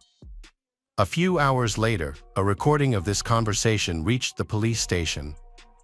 Investigators needed to verify if Eric was truthful, if Tina and Loretta were involved in the murder. On July 28, Tina was brought in as a suspect. She denied any involvement and claimed ignorance of the incident, but her motives remained very suspicious. Ernest had always been very kind to Tina's, providing housing for her family and giving her a job with a stable income. In her situation, it would be wise to maintain this relationship for as long as possible. Why would she kill her benefactor? It seemed illogical. However, detectives suspected she was lying. To confirm, they searched her belongings and found a bank card belonging to Ernest in her purse. Checking the database, the police discovered that months before the murder, Ernest and Loretta had filed a complaint against Tina for stealing money. Eventually, they decided to forgive her without prosecution. Tina confesses that she continues to steal Ernest's money. Her husband, Chris, revealed that the night before the crime, she did not stay at home because they had a fight and she went to a hotel. It turned out that Tina had spent the night there with Eric, planning the attack on Ernest. After several hours of interrogation, she confessed that Eric murdered Ernest, but she claimed that Loretta was the mastermind. Loretta had approached Tina, saying that Ernest should die. Initially, she refused, but Loretta coerced her into participating. The motive for the crime was financial. Shortly before his death, Ernest had promised to pay off his granddaughter's tuition debts, i.e. Katie's daughter. The granddaughter was at risk of being expelled over a $50 shortfall, and Katie was struggling financially. However, when it came time to fulfill his promise, Ernest refused to pay the $50. Loretta was so angry that he was so stingy that she thought he deserved to die. Afterwards, Loretta asked Tina and Eric for help, promising to pay $11,000. The crime was meant to look like a robbery, so Loretta allowed Eric to take Ernest's gun and personal belongings. Consequently, the gun and several valuables were missing from the house. Eric stole the murder weapon from their home and then disposed of it. Of course, Tina and Eric's testimony was not enough to arrest Loretta. Before arresting Loretta, Tina was asked to call her. Her task was to talk to Loretta and try to get Loretta's to confess. She agreed because she wanted to make a deal with the prosecution to reduce her sentence. She also needed to testify against Eric and Loretta. Then, she phoned Loretta. The police recorded and listened to the call. According to the plan, she said that Eric would be released on bail in an hour. So, she needed $1,000 to cover his bail costs. Loretta agreed to pay and asked for more time to get the money. This provides evidence of Loretta's relationship with Tina and Eric, but could not obtain a confession to the murder. Ernest's funeral was held on July 29th. After the ceremony, Loretta was arrested as she left the cemetery. She was accused of hiring Eric to kill her husband, Ernest, and taken to the police station for questioning. Despite the accusations, she denied any involvement. The police pressured her, claiming she attended church that day, knowing Ernest would be killed. They alleged that she had orchestrated the crime. However, she remained firm, stating she attends church every Sunday. She also acted confused, repeatedly asking what she was guilty of. There is no concrete evidence against her, other than a phone call. It doesn't prove much. Loretta repeatedly claimed that she was always in church during the time of the crime. She mentioned her Alzheimer's disease and called the idea of her killing her husband absurd. She suggested that Tina, who had previously stolen money, may be involved in Ernest's murder. However, she denied any involvement herself. Her daughter, Katie, supported her claims and often shared this perspective with journalists. Even Ernest's family believed Loretta was not involved, pointing to her harmonious relationship with Ernest over the years. However, they later informed the police that they suspected Katie and insisted Katie should be more thoroughly investigated. It seems money is the motive. Ernest's farm was valued at around $1.5 million. Upon his death, the farm would pass to Loretta, and after her death, it will be passed on to Katie. Therefore, Katie focuses more on Ernest's assets. Because of this, Ernest's relatives decided to take the case to court. Nonetheless, Katie had a copy of Ernest's will, which allocated the property to Katie and her daughters, leaving the entire Ernest's family out of the inheritance. However, the dates in the will have many suspicious points. It was signed just 3 weeks before Ernest's death. His relatives believed it was either forged or that he was coerced into signing it while unaware of his actions. Consequently, they decided to contest the will in August 2010. By then, the investigation into Ernest's murder was nearly complete. There were 3 suspects: Loretta, believed to be the mastermind, Tina, an accomplice, and Eric, the executor of the plan. However, detectives suspected a 4th person might be involved. This was Katie, who had the strongest motive and stood to gain the most from the tragedy. Ernest's family insists that he will not pass on his inheritance to Loretta's stepdaughter, Katie. Ernest's family is certain that he wouldn't leave his inheritance to Loretta's stepdaughter, Katie. Ernest was known for being very frugal, even stingy. He wouldn't spend money carelessly or leave his family without an inheritance. Besides, he never had a close relationship with Katie, so there was no way he would leave everything to her. While the prosecution was preparing to try Loretta, Tina, and Eric, Ernest's family filed a lawsuit claiming inheritance rights. By then, the battle over the inheritance had been ongoing for several months. As police looked into the details of the incident, they began to suspect foul play. The main goal is to prove that Katie's copy of the inheritance will is a forgery. The copy of the will bears the highly suspicious signature of a notary named Penny Penner. On October 19th, the police came to see Penny, the notary. She initially claimed that she had signed the documents on July 1st, nearly a month before Ernest's death. She stated that she signed them at home, in the presence of several witnesses, including Loretta. However, she later confessed that the will was indeed forged, as she signed it after Ernest's death. When pressured, she revealed that Katie had come to her after Ernest was murdered. According to Penny, Katie explained that Ernest had died suddenly without having time to properly draft the will and that he had no living relatives to claim the inheritance. Katie was concerned that her mother, Loretta, who suffers from Alzheimer's disease, will have difficulty registering property, resulting in the property belonging to the state. The notary Penny feeling sympathy for Katie. She did not investigate the true circumstances and decided to help her. However, facing criminal charges, she chose to disclose the truth to the investigators. To avoid legal issues, she agreed to assist the detective by making several phone calls to Katie. Her task was to get Katie to confess to forging the documents. Following the plan, she called Katie, claiming she had problems with the police and needed details of the incident to draft a new document to distract the investigation. Katie answered several questions, which led to her conviction for involvement in the forgery of the will. The police had enough evidence to search Katie's house in San Antonio. They came to search for documents related to her forging of the will. When the officers entered, Katie reached for her purse. Fearing she might have a weapon, they handcuffed her. However, the purse contained no gun, only a letter with instructions for creating a fake, which she intended to destroy.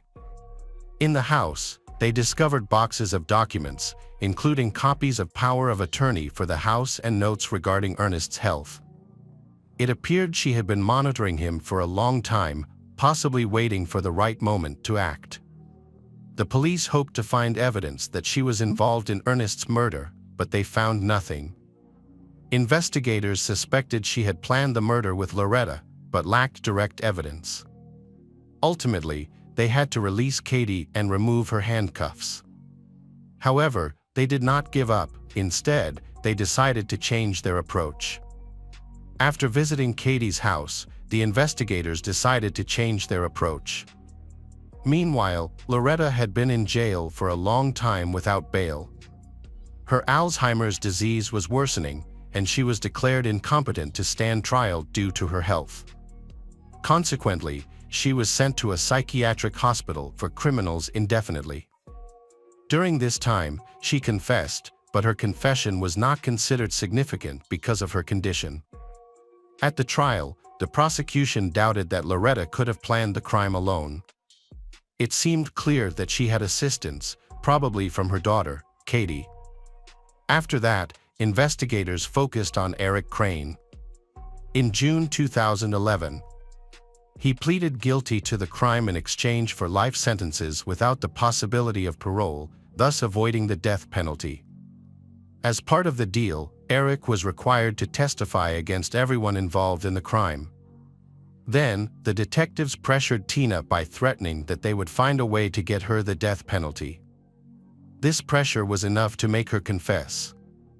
She pleaded guilty and agreed to testify against the other conspirators.